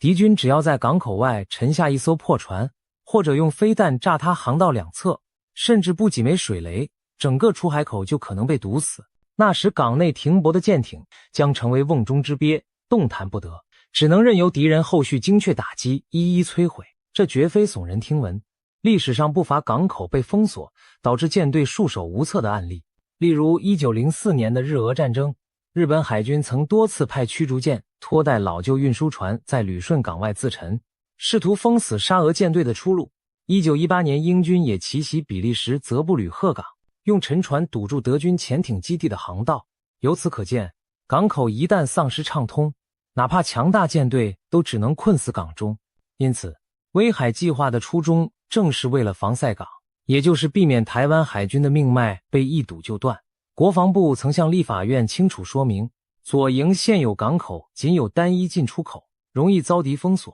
为了避免舰艇成为固定目标，遭受重创，同时考量战时我方舰艇需分散停泊，各自承担港口防空火力范围，以及需要在最短时间内出港投入作战，所以必须兴建第二港口，增设新的航道。有了双港双航道，战时海军就算一处受阻，仍有另一条生路，可以争取宝贵的机动空间。这对因应敌军可能采取的封锁战术尤为重要。如果中共企图以舰队包围台湾，实施远距离海上封锁，我方撤出在外的舰艇便可利用广大海域灵活机动，寻找封锁圈的破绽予以突围。封锁线拉得越长，维持越久，敌方兵力势必分散疲惫，我军就越有机会各个击破其薄弱环节，甚至在盟军协助下开辟海上补给走廊。由此可见，保持海上机动不但能避开港内的绝境，更可能成为反制封锁、重夺制海权的关键。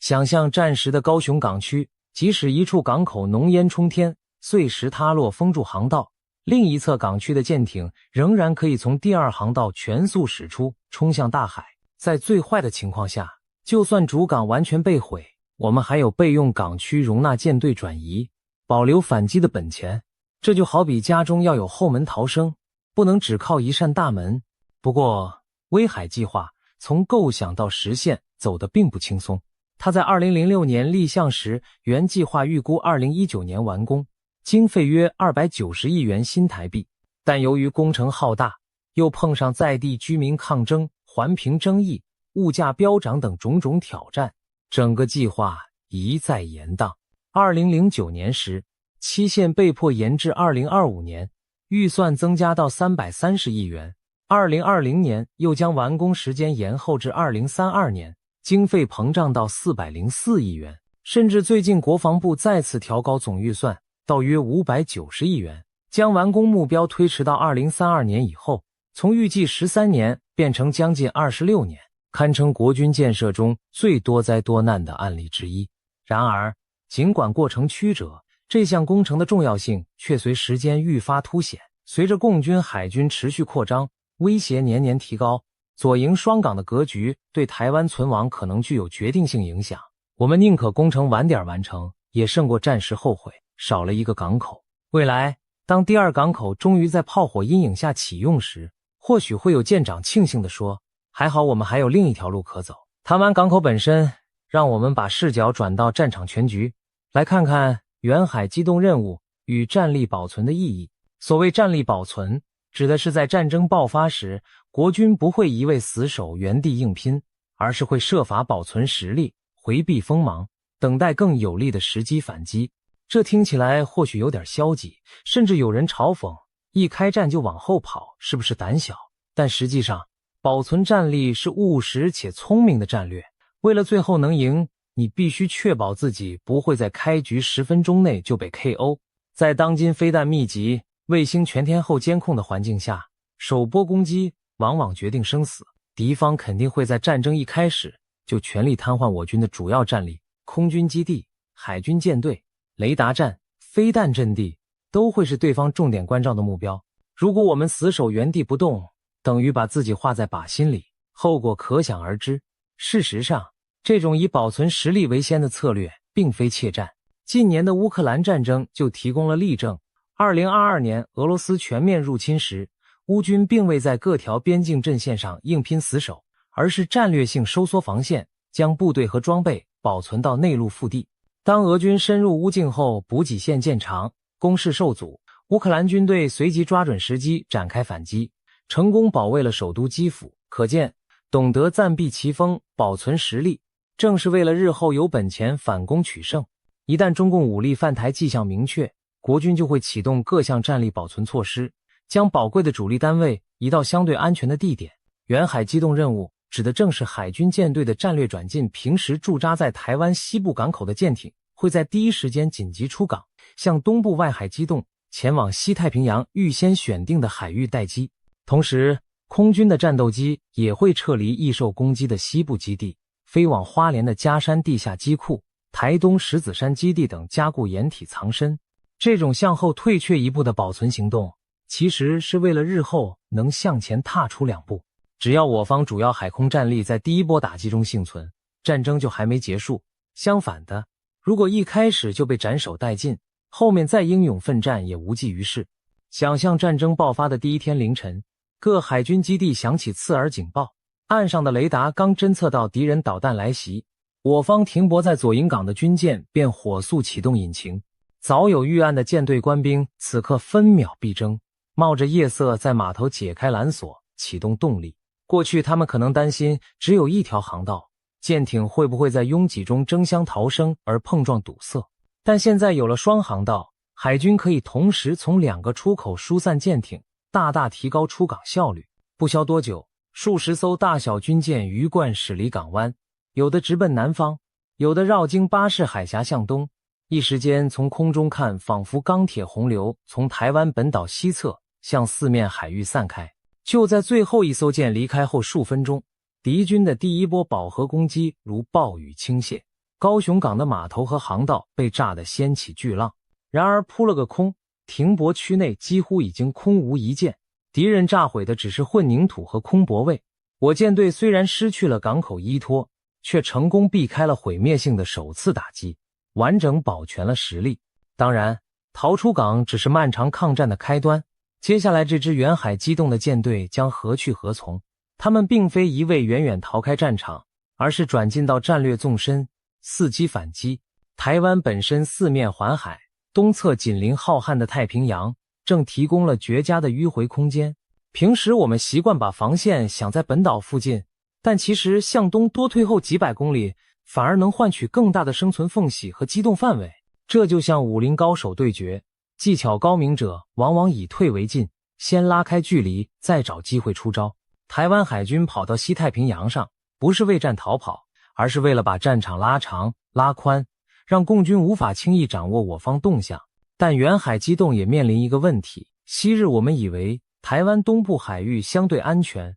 是后方大本营，可如今中共的势力范围已逐渐延伸到太平洋西部，解放军的航母舰队如今可能在战时出现在台湾东侧海域游弋，对我方撤往东部的海空力量虎视眈眈。共军未来甚至可能常态部署航母战斗群在台湾东部外海巡航，这将进一步压缩我海军战力的生存缝隙。以往我们研判解放军航母动向，需等其通过第一岛链的宫古或巴士海峡才有预警拦截机会。然而若敌航母直接驻于我东侧海域，这套传统标准将不再适用。东部地区已渐无后方可言，我方虽处劣势，却并非全无对策。台湾浓密的防空飞弹网在东部同样生效，可部分抵消敌舰载机的威胁，而我国自制的新型潜舰若陆续服役，也能将警戒线推远至千里，在更广阔的洋面威慑与伏击敌军舰队。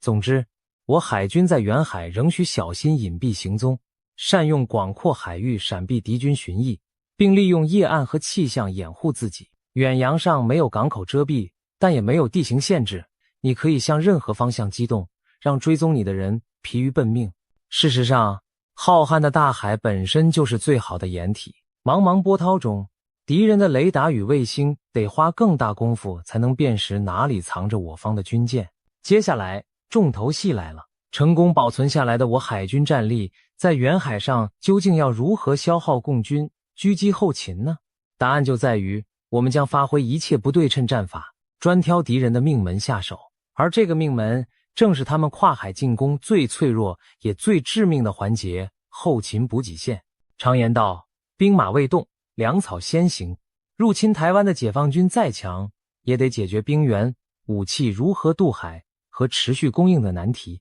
台海之隔约160公里，别看地图上一指宽，对于数万大军登陆而言，却是生死抉择的天堑。他们不只要成功登上海岸，还得源源不断把人员装备运过来，并且在登陆后每天送去大量弹药、燃料、食物，才能维持战斗力。这条从对岸港口延伸到台湾滩头的补给生命线，一旦被切断，前线部队很快就会因弹尽粮绝而崩溃。对共军来说更是如此，他们横越台海本已冒险，如果补给船只大量损失，就算前线士兵再勇猛也无米之炊。更何况台湾早在战前就会布下大量水雷，封锁登陆海域、重要港湾，让对方运补船只寸步难行。可以说，台湾本岛将变成一座巨大的孤堡，如果敌人无法源源不绝地注入增援，最后只会如撞壁之卵。前些日子有美国智库推演过台海战争，结论之一就是，只要中共无法在战争头10天内占领台湾的重要港口，他们的2栖攻势基本会走向失败。即使侥幸夺下一座港口，但我方持续以飞弹炸毁港区设施，让它无法使用，那敌军同样会因补给不济而被迫终止进攻。推演中，共军有部分部队上了岸，因为补给线被切断，14天后弹尽援绝，只能选择投降。可见，真正决定战争胜负的，往往不是正面战场一城一地的得失，而是幕后那条脆弱的后勤血脉。那么台湾手中有哪些王牌可以用来狙击共军的后勤生命线呢？首先是各型反舰飞弹的饱和攻击，台湾研制的雄风2型、雄风3型飞弹，以及从美国获得的鱼叉飞弹，都可以由机动发射车从沿海或山区公路发射。其中，雄风3型飞弹因高速与威力强大，被外界昵称为航母杀手，足以重创大型战舰，有效遏制敌方主力舰艇胆敢靠近我沿岸。一枚枚掠海飞行的飞弹就是我们最锋利的长矛。想象战时的场景，在台湾西部临海的山林中，隐藏的发射车阵地接获指令，伪装网迅速掀开，导弹射架陡然升起，锁定海面上逼近的运输舰群。嗖嗖，数十枚反舰飞弹拖着白烟呼啸而出，冲向海天交界处。不管敌舰如何机动闪避干扰，总有几枚会精准命中倒霉的目标。一艘满载上千名士兵、几十辆装甲车的登陆舰若被击沉，不仅人员装备将随波涛沉没，连带其他船只都会因为抢救或回避而乱了阵脚，延误登陆进度。其次是我们现有及未来的潜艇部队。潜艇被誉为制海权的终极杀手，因为它能神出鬼没地接近敌方运输舰，在对方未发觉时发射鱼雷和潜射飞弹。一枚现代重型鱼雷若击中运输舰舰腹，足以把几千吨的钢铁巨兽撕成两半。台湾目前虽仅有2艘老旧的海龙级潜艇，但国人自制的新型海鲲级潜舰即将加入战力。一旦这些新潜艇服役，我方在台海和西太平洋的水下伏击能力将大为提升。想象一下，共军的运补船团每次出航都得胆战心惊，深不可测的台湾东部海域是否正有几条幽灵般的海鲲潜伏？运气不好，也许刚出港没多久，轰的一声巨响，前方运输舰队的核心船只便已爆成2截，沉入大海，其余船只不是被迫救援，就是四散逃命。如此几次打击下来，敌军还谈何顺利运输后勤？而这正是一支弱势海军以牙还牙的典型打法。我或许没有远洋舰队去决战歼灭你的航母战斗群，但我可以专挑软肋打，比如你毫无掩护的补给船。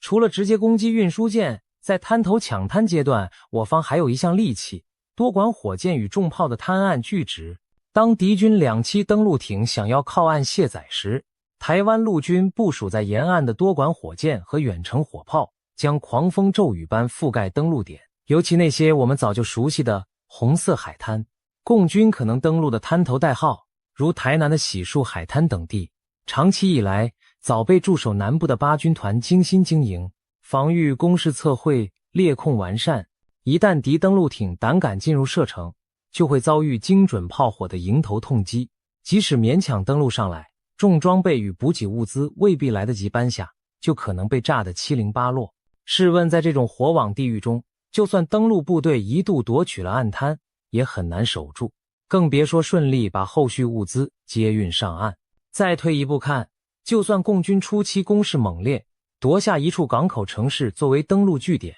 例如高雄或台南的港区，如果台湾守军一时无力夺回，也绝不会让敌人轻易使用该港来大规模卸载补给。我们很可能会在撤退前就对港口设施进行破坏，用爆药炸毁码头、起重机，甚至自行沉船封堵港道。历史上守军自毁关键设施以迟滞敌用的例子并不少见。当年俄军在克里米亚战争中为阻挡联军，就曾沉船于塞瓦斯托波尔港外。二战末期，德军撤退前也常炸毁桥梁码头。台湾当然早有最坏打算，一旦弃守港口，就让它成为一堆废墟，而不是留给敌人当作挥军上岸的后勤中枢。此外，我方仍控制的远程火力，包括野战飞弹、长程火箭炮，也将对被敌占领的港口进行持续攻击。只要港区日日挨炸，敌人就算抢下来也无法使用，只能干瞪眼看着船上的坦克物资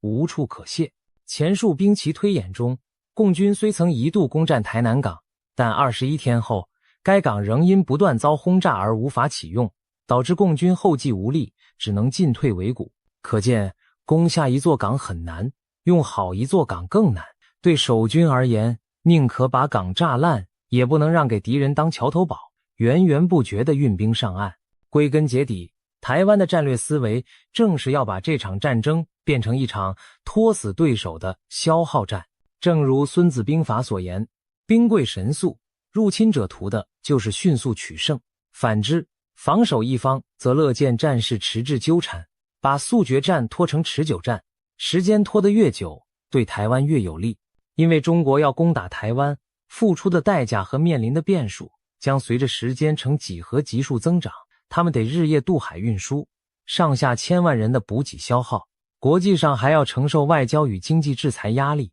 国内也可能因伤亡高涨而动摇。台湾不用正面击败解放军，只要撑住不败，最后很可能就是一种胜利。当入侵者发现预期3天结束的战斗拖成3周、3个月，伤亡和补给压力远超负荷，他们的意志将首先崩溃。此外，时间拖延也为我方换取了国际援助的契机。战事一旦进入焦灼，美国、日本等友邦就有更充分的时间准备与理由介入协助，使侵略者陷入与多国对抗的困境。到那时，攻台行动将不再是中国单方面对台湾的战争，而可能演变为他对抗多国联军的持久消耗，胜负天平将彻底倒向我方。台湾的岛屿防御优势正在于此，我们有险峻的地形、坚强的民心和缜密的战备。只要把战线拉长，岛屿就会变成吞噬敌人的泥沼。平心而论，台湾无法在人数和装备上与大陆军力硬拼，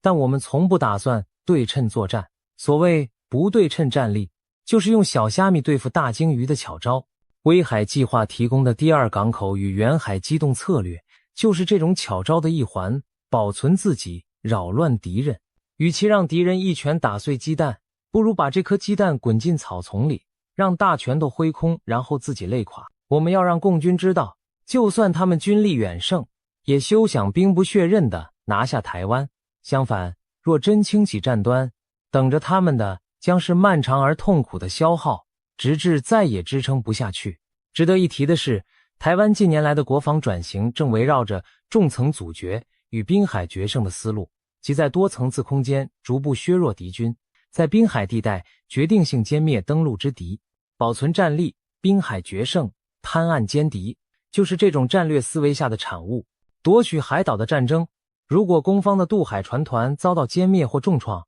已无法运送足够地面部队登陆，那胜负其实已分。即使有少部分敌军登岸，但在滩岸被阻滞，无法夺得港口，补给线又被掐断，那最终依然只能败退。我们现在所做的一切战备，都是在为潜在的这场决战累积优势。当首波攻势的炮火烟消云散后，只要台湾还留有元气，还有反击之力，那么这座岛屿终将成为进犯者的噩梦。最后，我们不妨把整个过程浓缩成一场跨海远征的史诗片段。侵略者气势汹汹而来，却发现对手早已闪开锋芒，他们占领了一片空荡荡的港口，却捞不到歼灭敌军主力的战果。而此时，暗流汹涌的大海上，一支幸存的舰队正在游弋，伺机而动。岛上的山林间，不时有致命的飞弹掠出，给补给船队以沉重打击。即便突破火网登上了岸，等待他们的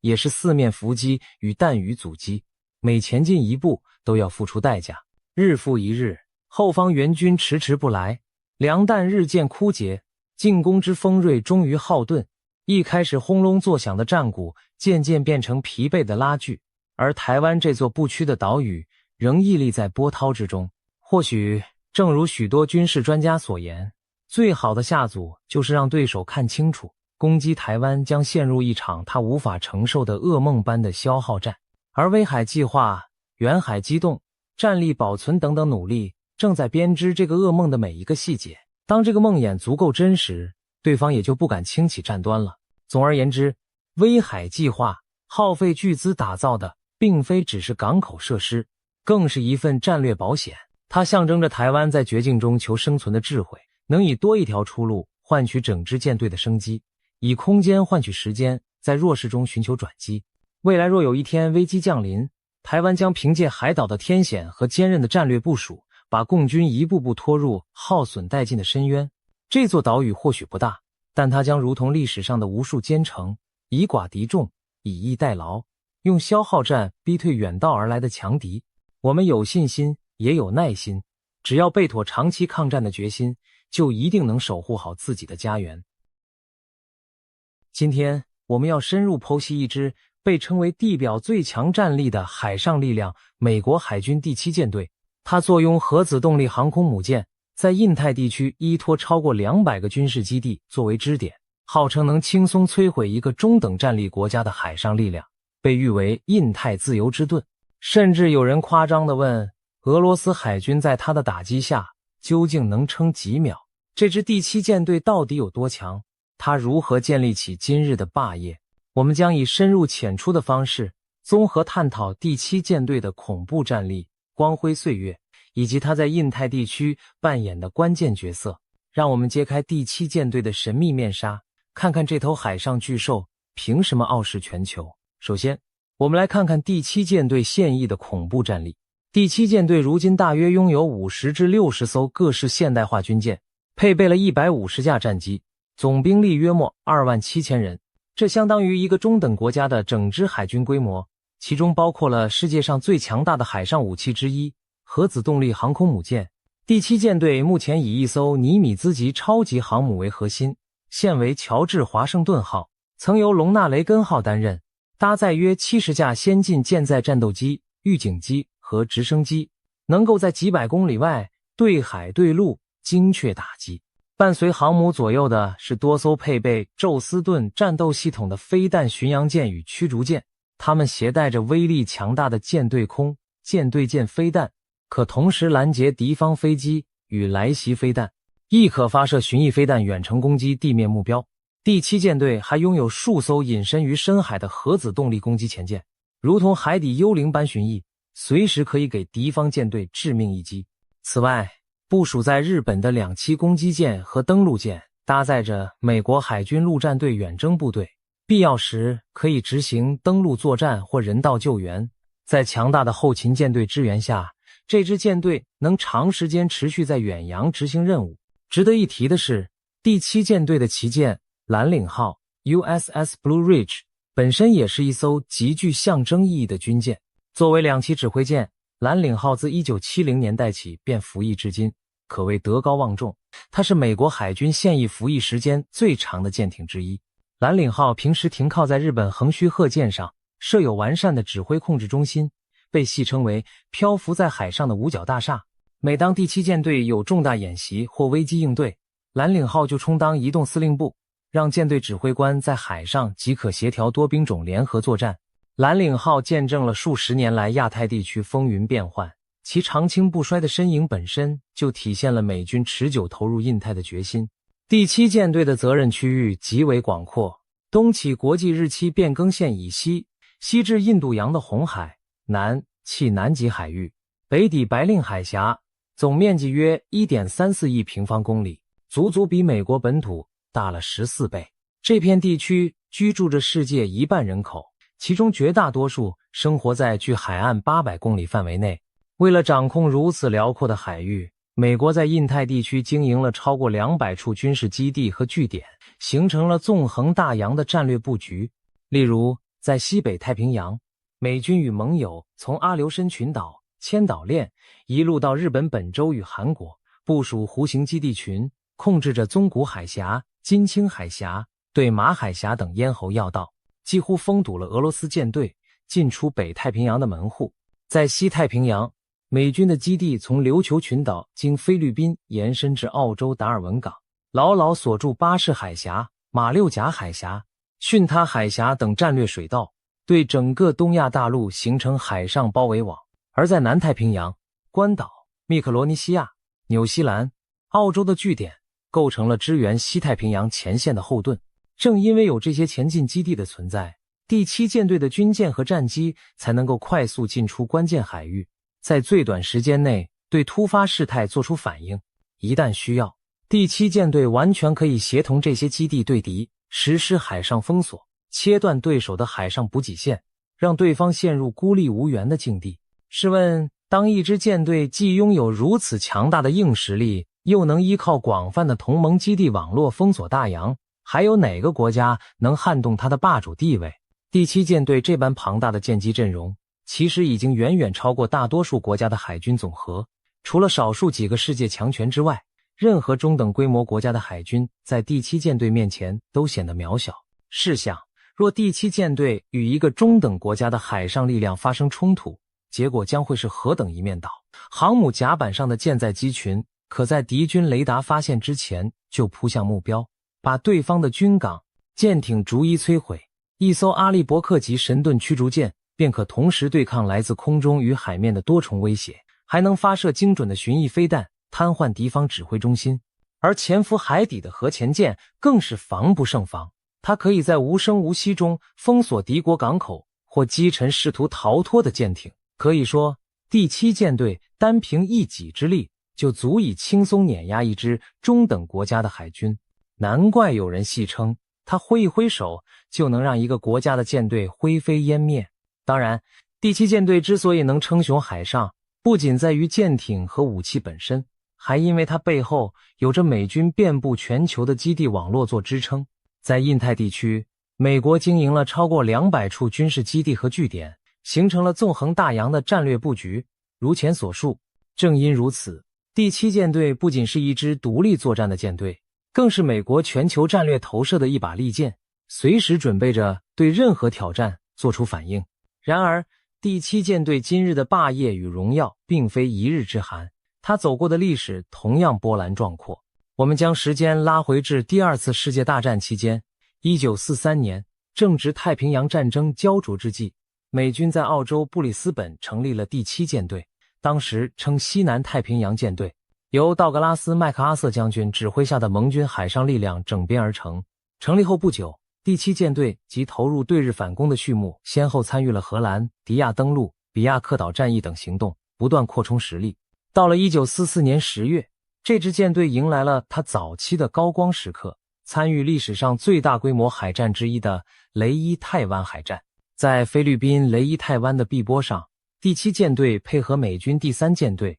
重创日本帝国海军主力舰队，为盟军收复菲律宾奠定胜局。这场海战后，日本海军元气大伤，从此无力进行大规模海上决战。可以说，第七舰队在二战中崛起于惊涛骇浪，奠定了其战功彪炳的基石。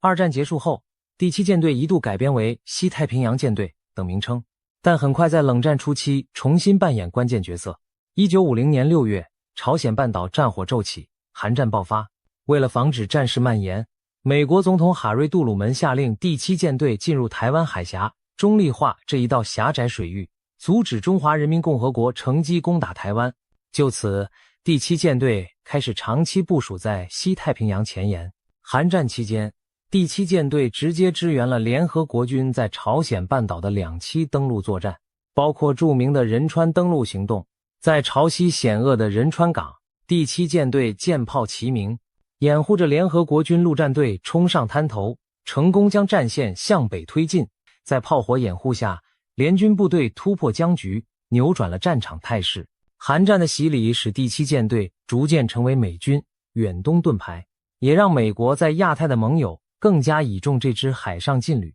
韩战之后，第七舰队持续活跃于台海和东亚海域。在1954至1955年第一次台湾海峡危机中，第七舰队建立了台湾巡防队，派出舰艇在台海巡弋，以震慑对岸，还与中华民国海军协力，于1955年初成功护航大陈岛撤退行动，将数万国军将士和平民从前线岛屿安全转移。随后，美国与中华民国签署共同防御条约，美军更在台北设立联络中心，并成立驻台协防司令部，加强与台湾的军事协调。同一时期，在1958年金门823炮战中，第七舰队舰只则在临近海域为台湾运输船队护航，防止共军切断外岛补给。这些行动展示出第七舰队作为亚太安全压舱石的作用。有它在，美国的亚洲盟友与伙伴便多了一重保障。1960年代中期，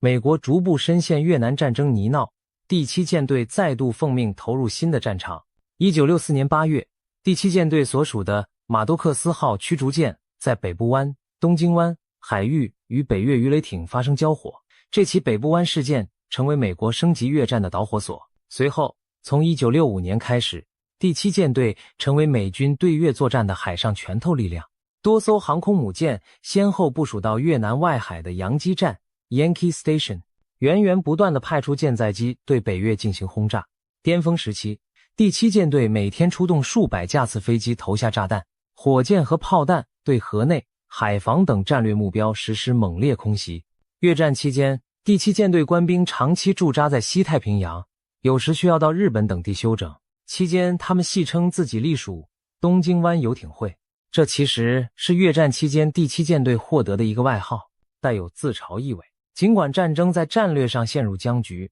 但第七舰队积累了丰富的实战经验，成长为一支真正久经考验的海上劲旅。随着1973年美军撤出越南，第七舰队也告一段落地，结束了在东南亚的漫长征战。随着越战结束，美国也调整在亚洲的军力部署。1970年代后期，美国与中华民国断交，1979年美台断交，第七舰队撤除了驻台联络机构和巡防任务，把战略重心更多放在韩半岛安全、防卫日本与整个西太平洋的稳定上。整个冷战期间，第七舰队在西太平洋与苏联太平洋舰队保持对峙，双方你来我往，进行军备竞赛和战略较量。所幸冷战期间，西太平洋未爆发正面海战，但第七舰队始终绷紧神经，以防止任何擦枪走火。80年代，第七舰队不断与盟国举行演习，改进装备，以应对苏联庞大的核潜艇与远程轰炸机威胁。那段表面平静却暗潮汹涌的岁月里，美苏双方在公海上也上演着刀尖上的舞蹈。例如，苏联曾投入大量核潜艇在西太平洋巡弋，尾随美国航母编队演练狼群围攻战术，美军则依靠强大的反潜巡逻机和水下声纳监听网加以对抗，使苏联潜艇难以接近。双方还签署了海上意外事件预防协定，以避免舰机对峙时擦枪走火。可以说，在长达数十年的对峙中，第七舰队与苏联海军维持着一种微妙的恐怖平衡。冷战结束前夕，1991年的海湾战争是第七舰队的一次远征。当时，伊拉克入侵科威特，引发美国为首的多国部队对伊作战。由于美军在中东暂无专属舰队，第七舰队临时抽调兵力远赴波斯湾支援战斗。第七舰队所属航母战斗群和两栖舰队参与了沙漠风暴行动，向伊拉克境内目标发射巡弋飞弹，并部署海军陆战队在海湾地区施加压力。在短短数周内，多国部队取得决定性胜利。这次经验让美国认识到在中东常驻海军力量的重要性。不久之后，美军于1995年重建了第五舰队，并常驻巴林，专责波斯湾和阿拉伯海区务。从此，第七舰队得以更专注于印太安全。时间进入1990年代，亚洲仍不平静。1995年至1996年，中华人民共和国在台湾周边海域发动飞弹试射和大规模军事演习，企图威吓台湾举行首次总统民选，史称台海飞弹危机。局势一触即发之际，美国第七舰队展现了维持区域稳定的决心。时任美国总统比尔·克林顿下令，两个航母战斗群分别以尼米兹号与独立号航空母舰为核心，紧急驰援台湾附近海域。这是自越战结束以来，美军在亚洲最大规模的海上调动之一。两艘美军航母一南一北现身台湾东部公海，强大的第七舰队兵力令对岸迅速降温，不得不收起攻势，危机终于和平落幕。这次行动向世界展示了第七舰队作为太平洋守护神的威慑力，也令台海双方在此后多年保持相对克制。自那之后，每逢台湾选举等敏感时刻，美军舰艇常在第一岛链附近巡弋，成为防止局势升温的定海神针。2001年4月，南海上空发生了一起令区域紧张升级的意外事件。一架隶属第七舰队的美国 EP-3E 白羊座电子侦察机在执行例行侦察任务时，与一架中国歼8战斗机发生空中相撞，导致美军侦察机严重受损，被迫降落在中国海南岛。机上24名美军机组人员遭到中方短暂扣留，引发国际关注。事发后，第七舰队立即进入紧急戒备状态，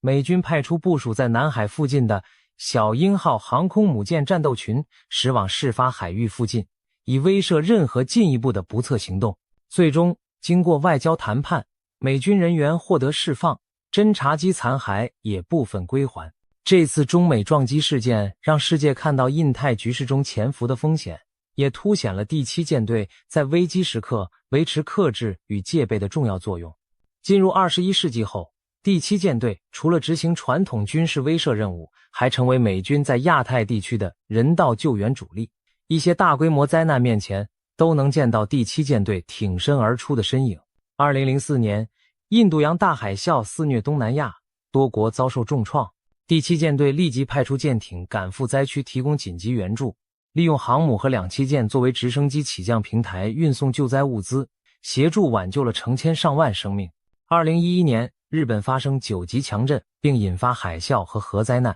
俗称311大地震。第七舰队亦在第一时间出动，其中隆纳雷根号航空母舰率领舰队驶往日本东北沿岸，协助直升机救援伤患，向被困民众空投补给，展现了美日同盟在危难时刻的价值。这些救灾行动为第七舰队赢得了沿岸各国的赞誉，也证明了其快速反应和远洋支援能力。然而，也正是在和平时期的漫长巡航中，第七舰队暴露出了一些问题。2017年前后，第七舰队连续发生2起严重撞船事故。先是菲茨杰拉德号驱逐舰在日本附近海域与商船相撞，造成多名官兵丧生。不久后，麦凯恩号驱逐舰在新加坡附近又与油轮碰撞，再次酿成伤亡。1年之内折损2艘主力驱逐舰，这在和平时期极为罕见，也使外界质疑第七舰队是否因长期高强度部署而疏于训练和管理。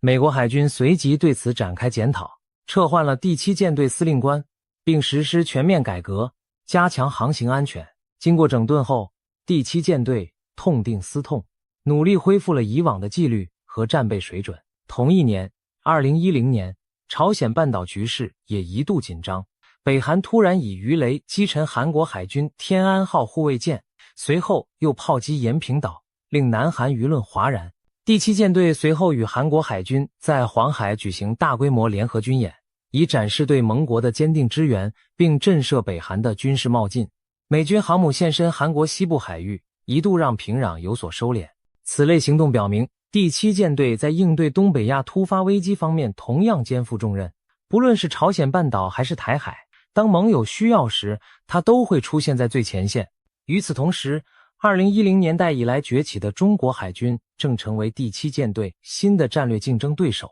中国不但拥有数量庞大的驱逐舰、护卫舰和前舰编队，还自行建造并下水了多艘航空母舰，试图在西太平洋挑战美国的海上优势。更引人关注的是，中国研发了被称为航母杀手的东风 21D 与东风26型反舰弹道飞弹，可从远距离对美国航母构成威胁。面对这种局面，第七舰队也在积极调整战略和战术。一方面加强与日本、澳洲、印度等盟友的海上联合演习，提升协同行动能力；另一方面强化舰队自身的防空反导能力，例如部署先进雷达并携带标准3型拦截飞弹，以应对弹道飞弹威胁，特别是来自北韩的中程导弹。此外，美军近年发展分散式杀伤理念 （Distributed Lethality）， 将火力分散到更多小型舰艇和平台上，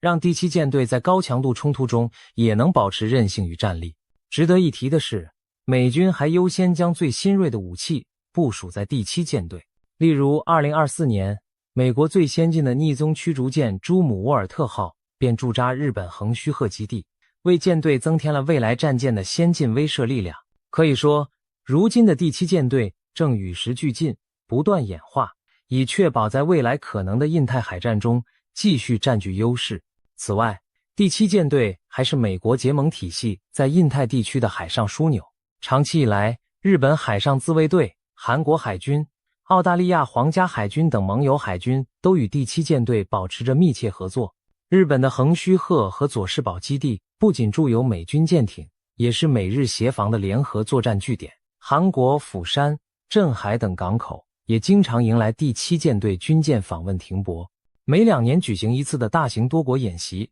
环太平洋 RIMPAC 更是以第七舰队为核心，集合20多国舰船在夏威夷海域实弹操演，堪称全球规模最大的海军演训。与此同时，美日印澳4国参与的马拉巴尔联合演习则在印度洋与西太平洋轮流举行，加强了区域内海军的战术协同。透过这些演习与合作，第7舰队与盟国几乎形成了一个一荣俱荣的海上共同体，战时能迅速整合各国力量，平时也可利用盟友的港口和基地延伸巡航触角。可以说，第7舰队并不孤军奋战，而是站在整个同盟网络的肩膀上，这进一步增强了它在印太的实力与威慑效果。在日常行动上，第7舰队也积极维护着美国所倡导的自由开放的印太。例如，第7舰队辖下的驱逐舰和巡洋舰经常穿越南海争议海域，执行所谓航行自由任务，以抗衡任何单方面的过度海洋主张。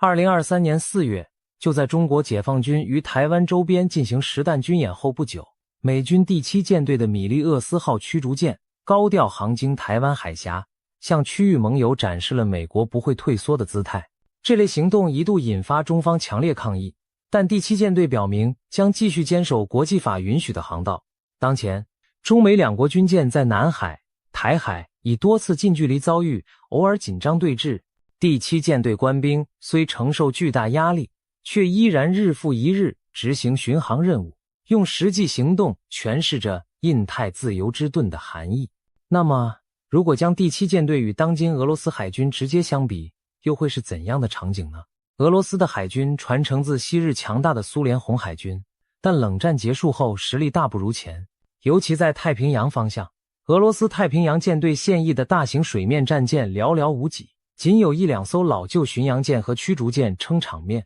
前舰数量也有限，且缺乏航母这种海空一体的力量投射平台。反观第7舰队，不仅拥有世界最先进的核航母和神盾驱逐舰编队，其舰载机数量和远程打击火力也远胜俄军。若双方在西太平洋发生冲突，第7舰队极可能凭借先进的侦察预警系统抢得先机，在俄军舰艇尚未进入射程之前就展开密集攻击。美军的战斧、巡弋飞弹和舰载机投射的精确制导炸弹，足以在短时间内将俄方大型舰只逐一击沉。即使俄罗斯拥有不容小觑的潜艇部队，第7舰队也建立了严密的反潜网络，包括舰载直升机、P-8巡逻机，以及盟友日本提供的协同支援，可以在广袤海域中追踪猎杀来犯前舰。一旦开战，俄罗斯太平洋舰队恐怕难逃全军覆没的命运。有军事专家甚至断言，在实力如此悬殊的对决下，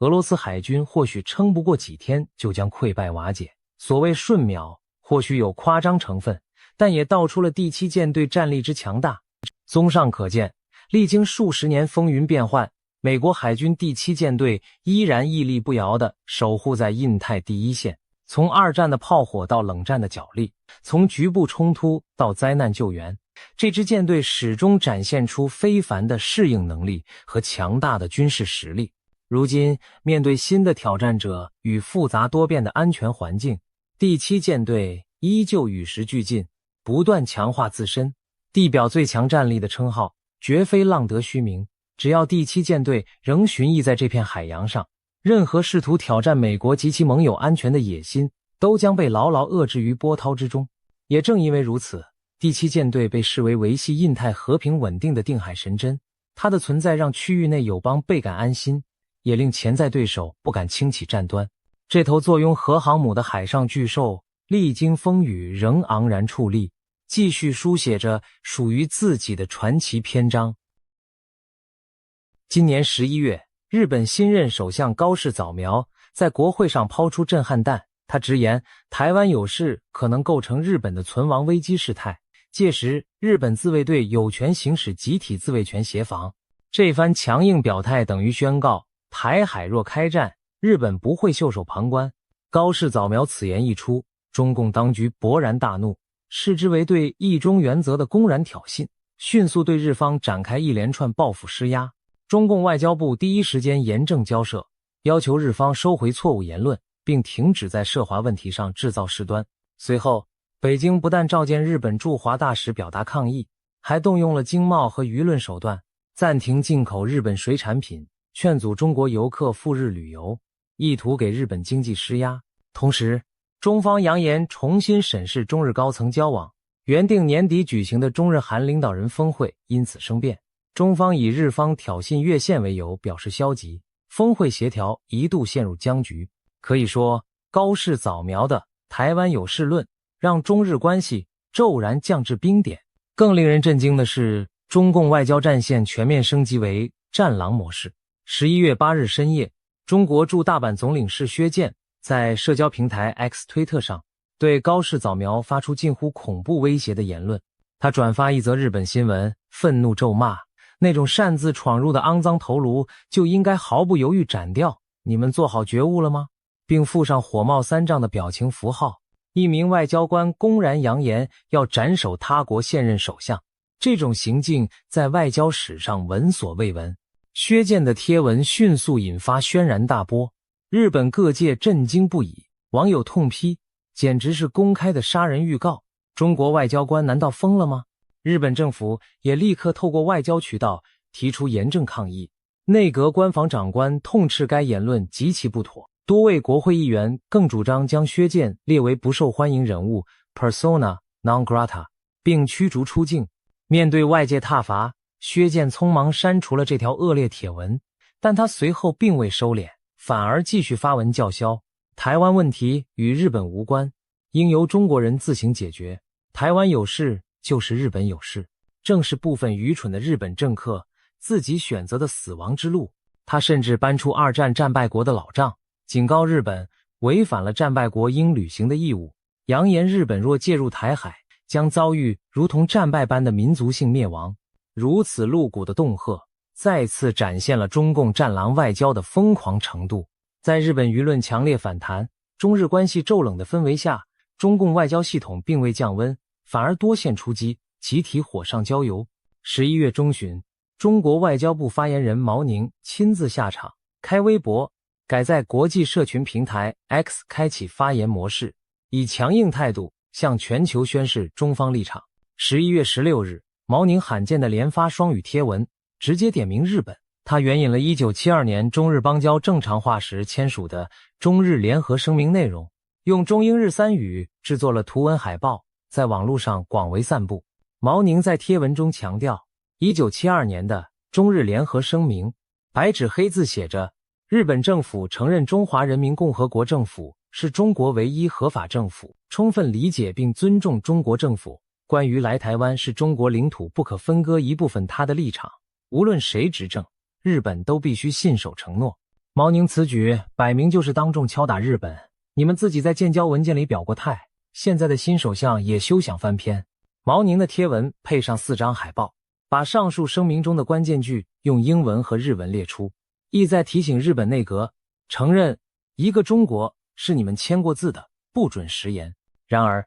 他这番做法却被许多国际观察家解读为高级黑，看似义正辞严，实则把对中共不利的细节暴晒在阳光下。当年日本的措辞只是理解和尊重，中方对台主张并非日本官方承认台湾主权属于中共。换言之，毛宁苦心强调的文件并没有实质奠定中共对台湾的主权合法性，反倒提醒世人，日本从未在法律上承认台湾属于北京。紧接着，另一位中共外交部发言人林动也在 X 平台跟进发声，他搬出的是更早的二战文件《波茨坦公告》第8条，并用英文贴出开罗宣言之条件必将实施，而日本之主权将限于本州、北海道、九州4国及无人所决定其可以领有之小岛。简单来说，波茨坦公告要求日本归还二战中侵占的领土。中共外交官反复引用这类二战文件，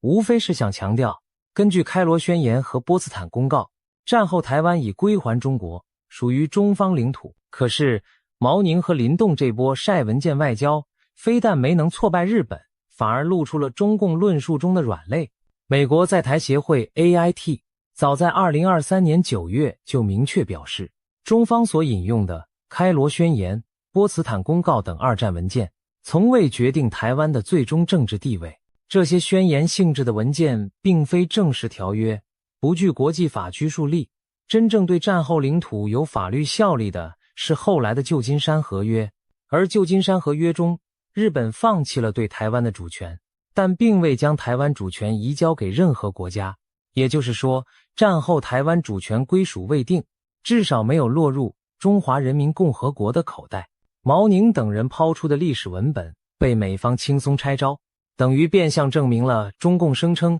台湾自古属于中国的法理基础极其薄弱。中共外交部试图依靠剪贴历史的手法来为统一证明，没想到适得其反，国际社会记起了台湾地位未定论，也想起中华人民共和国政府从未在台湾行使过一天主权。毛宁自以为在替老板出气，实际上却是不小心高级黑了自己的政府。许多网友讥讽道，开罗和波茨坦都没有给你台湾，你倒是自己承认啦。北京本想打历史牌，不料反让更多人意识到中共对台主权的说辞有多么心虚。中共外交系统的集体冒进还不只体现在发言人身上。11月21日，中国驻日本大使馆也跳出来搞事情。该馆官方 X 账号突然以中日双语发布贴文，搬出联合国宪章中的所谓敌国条款，矛头直指日本。贴文阴阳怪气地提醒道，联合国宪章特设了敌国条款，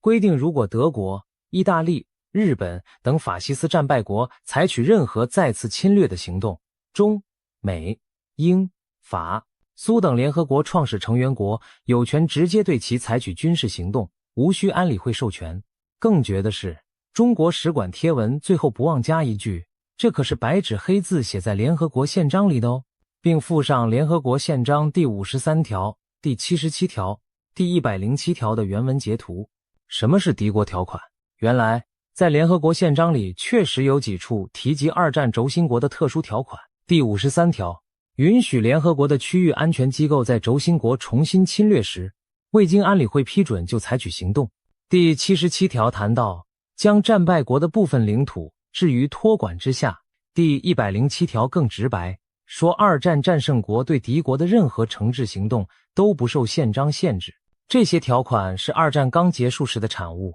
目的是防止轴心国死灰复燃。然而时光流转70多年，德日意早已是联合国平等会员国，所谓敌国条款早被历史淘汰。1995年联合国大会就以压倒性多数通过决议，承认这些条款已经过时。中华人民共和国也投了赞成票。2005年联合国首脑会议上，各会员国领袖更一致同意将敌国条款从宪章中删除。中国同样在共识之列。虽然由于修宪程序复杂，宪章正文里这几条旧文还没正式划掉，但国际法和学界普遍视之为已无实际效力的虚设条款。换句话说，今天再拿敌国条款说事，纯属无知或恶意。中国驻日大使馆这篇文章摆明是暗指日本若胆敢侵略，中国可不经联合国同意就对日开战。这番公然威胁对日动武的姿态，俨然将自己扮成二战战胜国，把日本定性为随时可以痛击的战败国余孽，其傲慢口气令人侧目。日方当然不可能吞下这口气，使馆帖文一出，立刻遭到日本舆论的狂风骤雨及谴责。成千上万日本网友涌入该帖回复区洗版，怒怼中共使馆吃错药，翻旧账。有人指出，那是二战后的过渡性条款，日本和德国早就是拥有主权平等的联合国正式成员国，而且联合国大会1995年就决议这些规定已过时，现在任何人再拿出来都毫无意义，只能让人觉得可笑。也有日本网友反呛，谁会侵略你中国？日本根本不可能做那种事，你自己把自己当成了敌国，还自居装大国，好不要脸。更犀利的留言则彻底戳破中共的痛点，签署联合国宪章的战胜国是中华民国，不是1949年才成立的新中国。不好意思哦，创始国里没有你国，既然你要严守联合国宪章，那是不是该把代表权还给中华民国？没错，中华人民共和国根本不是联合国创始会员国。当年1945年在联合国宪章上签字的中国代表是中华民国政府，中华人民共和国直到1971年才透过联大2758号决议取得中国席位，但那只是联合国承认北京政府为中国在联合国的代表，从未赋予台湾给中共。如今中国驻日使馆搬出联合国宪章，大谈战胜国权力，结果一下子让大家想起，依联合国档案记载，蒋介石时代的中国才是战胜国，北京政权当年连签字资格都没有。日本网友的吐槽可谓刀刀见骨，你中共不是爱讲严守联合国宪章吗？那按宪章办事，把中国代表权还给在台湾的中华民国政府，岂不更对头？中国使馆这番不知天高地厚的发文，等于自揭其短，引火烧身。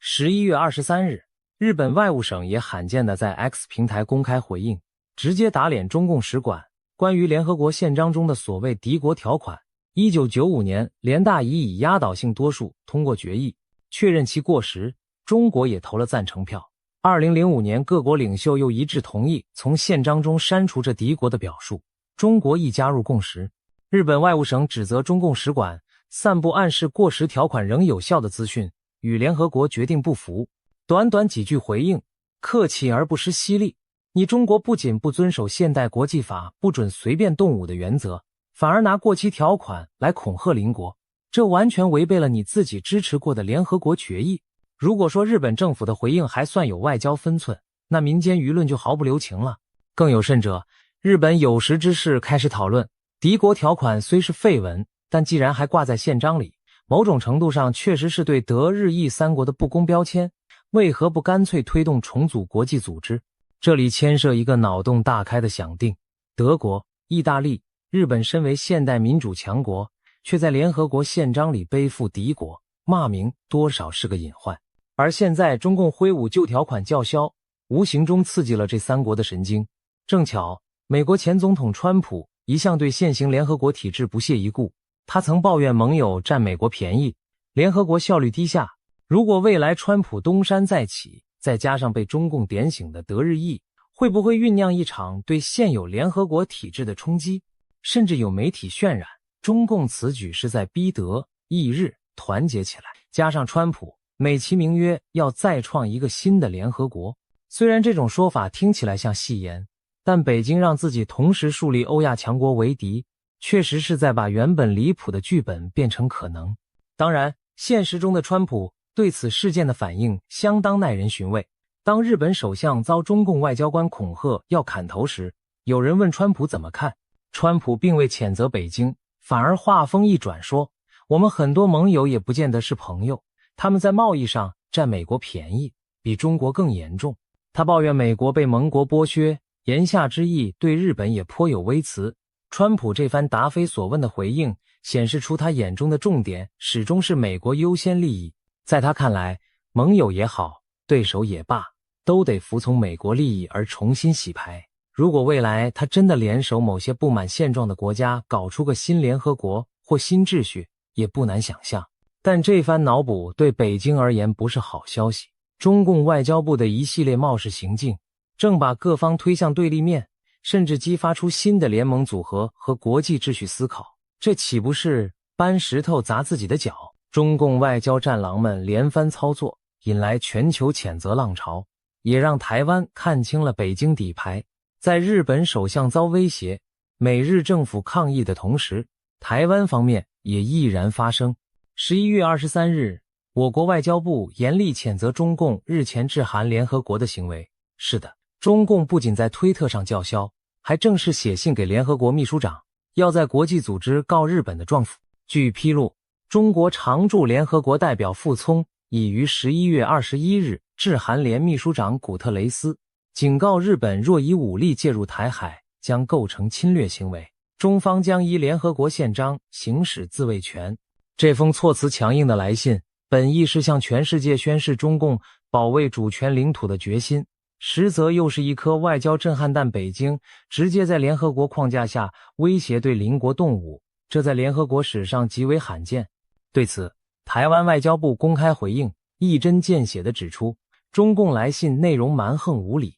恶意扭曲史实。我们特别强调，联合国宪章第2条第4项明文规定，各国在国际关系上不得使用威胁或武力。中共此举已经公然违反国际法基本原则。同时，我外交部再度向国际社会重申，中华民国台湾与中华人民共和国互不隶属，这是台海的客观现状与国际社会公认的事实。中国无权干预台湾。也无权对日本等他国的正常防卫表态说三道四。简单一句话，台湾从来不属于中华人民共和国，北京既非台湾的主人，更谈不上什么日本侵略中国领土。台湾用这种坚定而理性的声明，揭穿了中共假借自卫之名行侵略之实的图谋。值得注意的是，台湾外交部的回应特别点到了二战后的旧金山合约，强调二战结束后，日本依此合约放弃台湾主权，而非依中共所声称的那些宣言文件。这等于告诉全世界，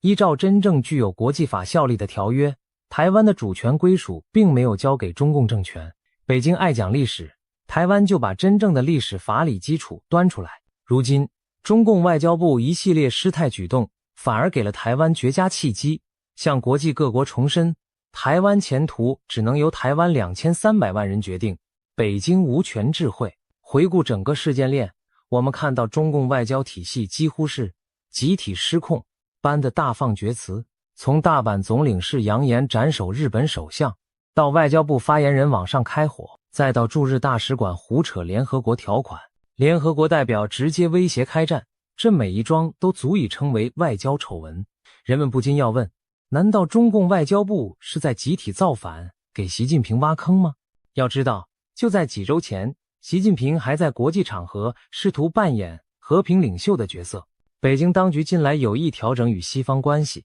习近平出席了国际峰会，并与美国总统通话寒暄，试图营造缓和氛围。然而，他的外交干部们却在对日战线上搞出一连串几乎无法收拾的乱局，这岂不是自砸统战大局？有观察指出，这反映了中共高层内部路线的矛盾。一方面，习近平作为最高领导人，近年集权在握，也强调所谓斗争精神，导致外交系统涌现大批好战言论。所谓战狼外交，正是在习的默许甚至授意下兴起的。以前外交官哪敢满世界骂人，正是习近平时代，中共外交部才频频出现骂美国是疯狗，呛加拿大是美国走狗，在公开会议上对澳洲拍桌子等失礼行径。可以说，习近平过去鼓励的强硬姿态，养出了如今这群口不择言的战狼干将。战狼们曾是习的利刃，如今却变成双刃剑，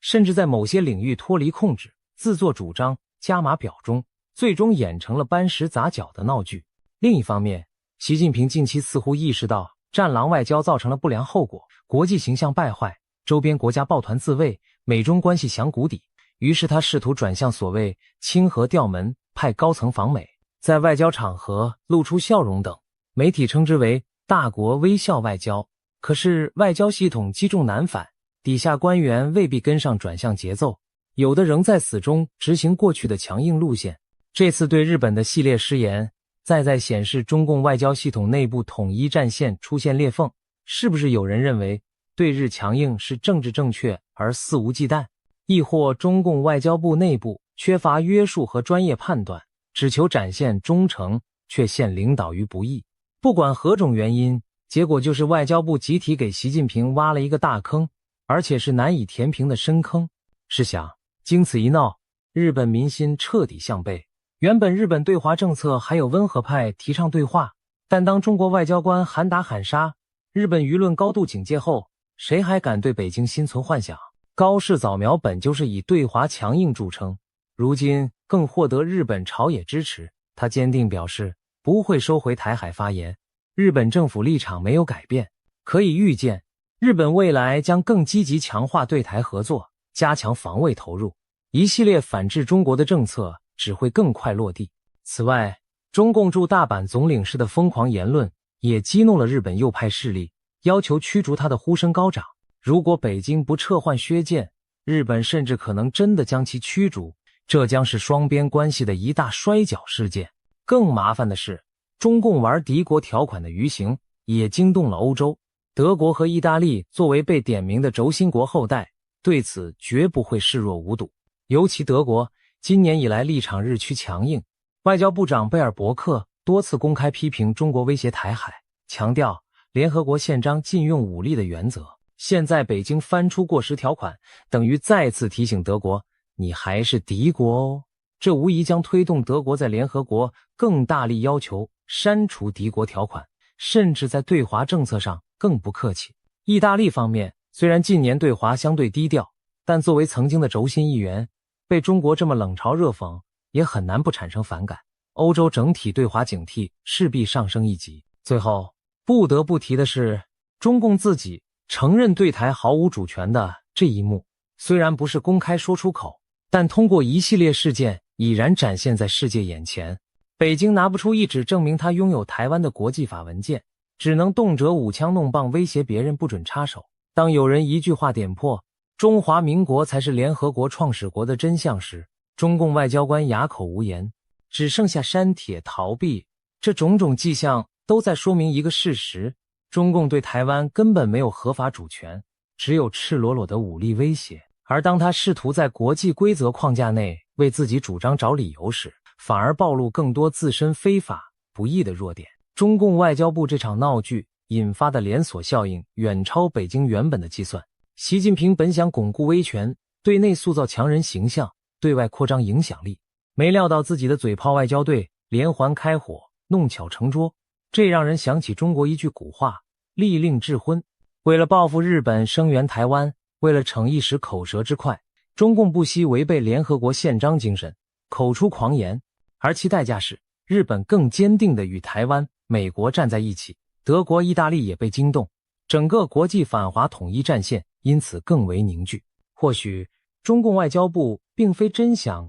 造反挖坑，但他们确实端着炸药满世界乱跑，把习近平辛苦经营的大国形象一把火点着了。从毛宁、林动到薛健、傅聪，这些外交官的表现传达出一个强烈讯息：中共不择手段也要霸凌台湾，教训日本，哪怕撕破国际规范的脸皮也在所不惜。这恰恰证明了习近平治下中国的危险本质，也替台湾和国际伙伴们敲响了警钟。展望未来，我们可以预见台湾将更积极拓展与民主盟友的关系，深化自我防卫的决心。同时，像日本、德国这样珍视国际法则的国家，会在各种场合挺身而出，反对中共的武力胁迫。或许正是在中共咄咄逼人的倒逼下，全球范围内一个抗中捍卫和平的新联盟正在形成，而台湾作为自由民主的一员，也会在这场国际团结中获益。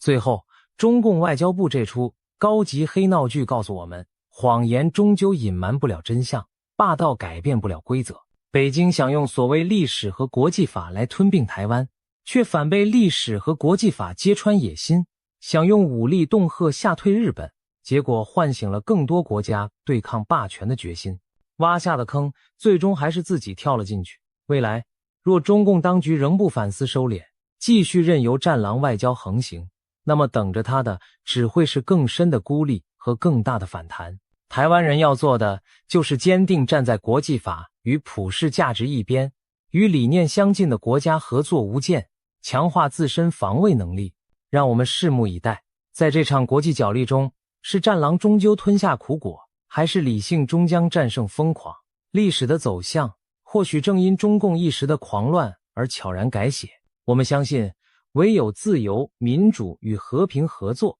才是两岸与全球真正的康庄大道。中共外交部这次胡闹，反而让更多人看清了这一点。发出威胁容易，赢得尊重很难。这正是北京当局给自己挖下又填不上的大坑，让他们自己在坑里慢慢清醒吧。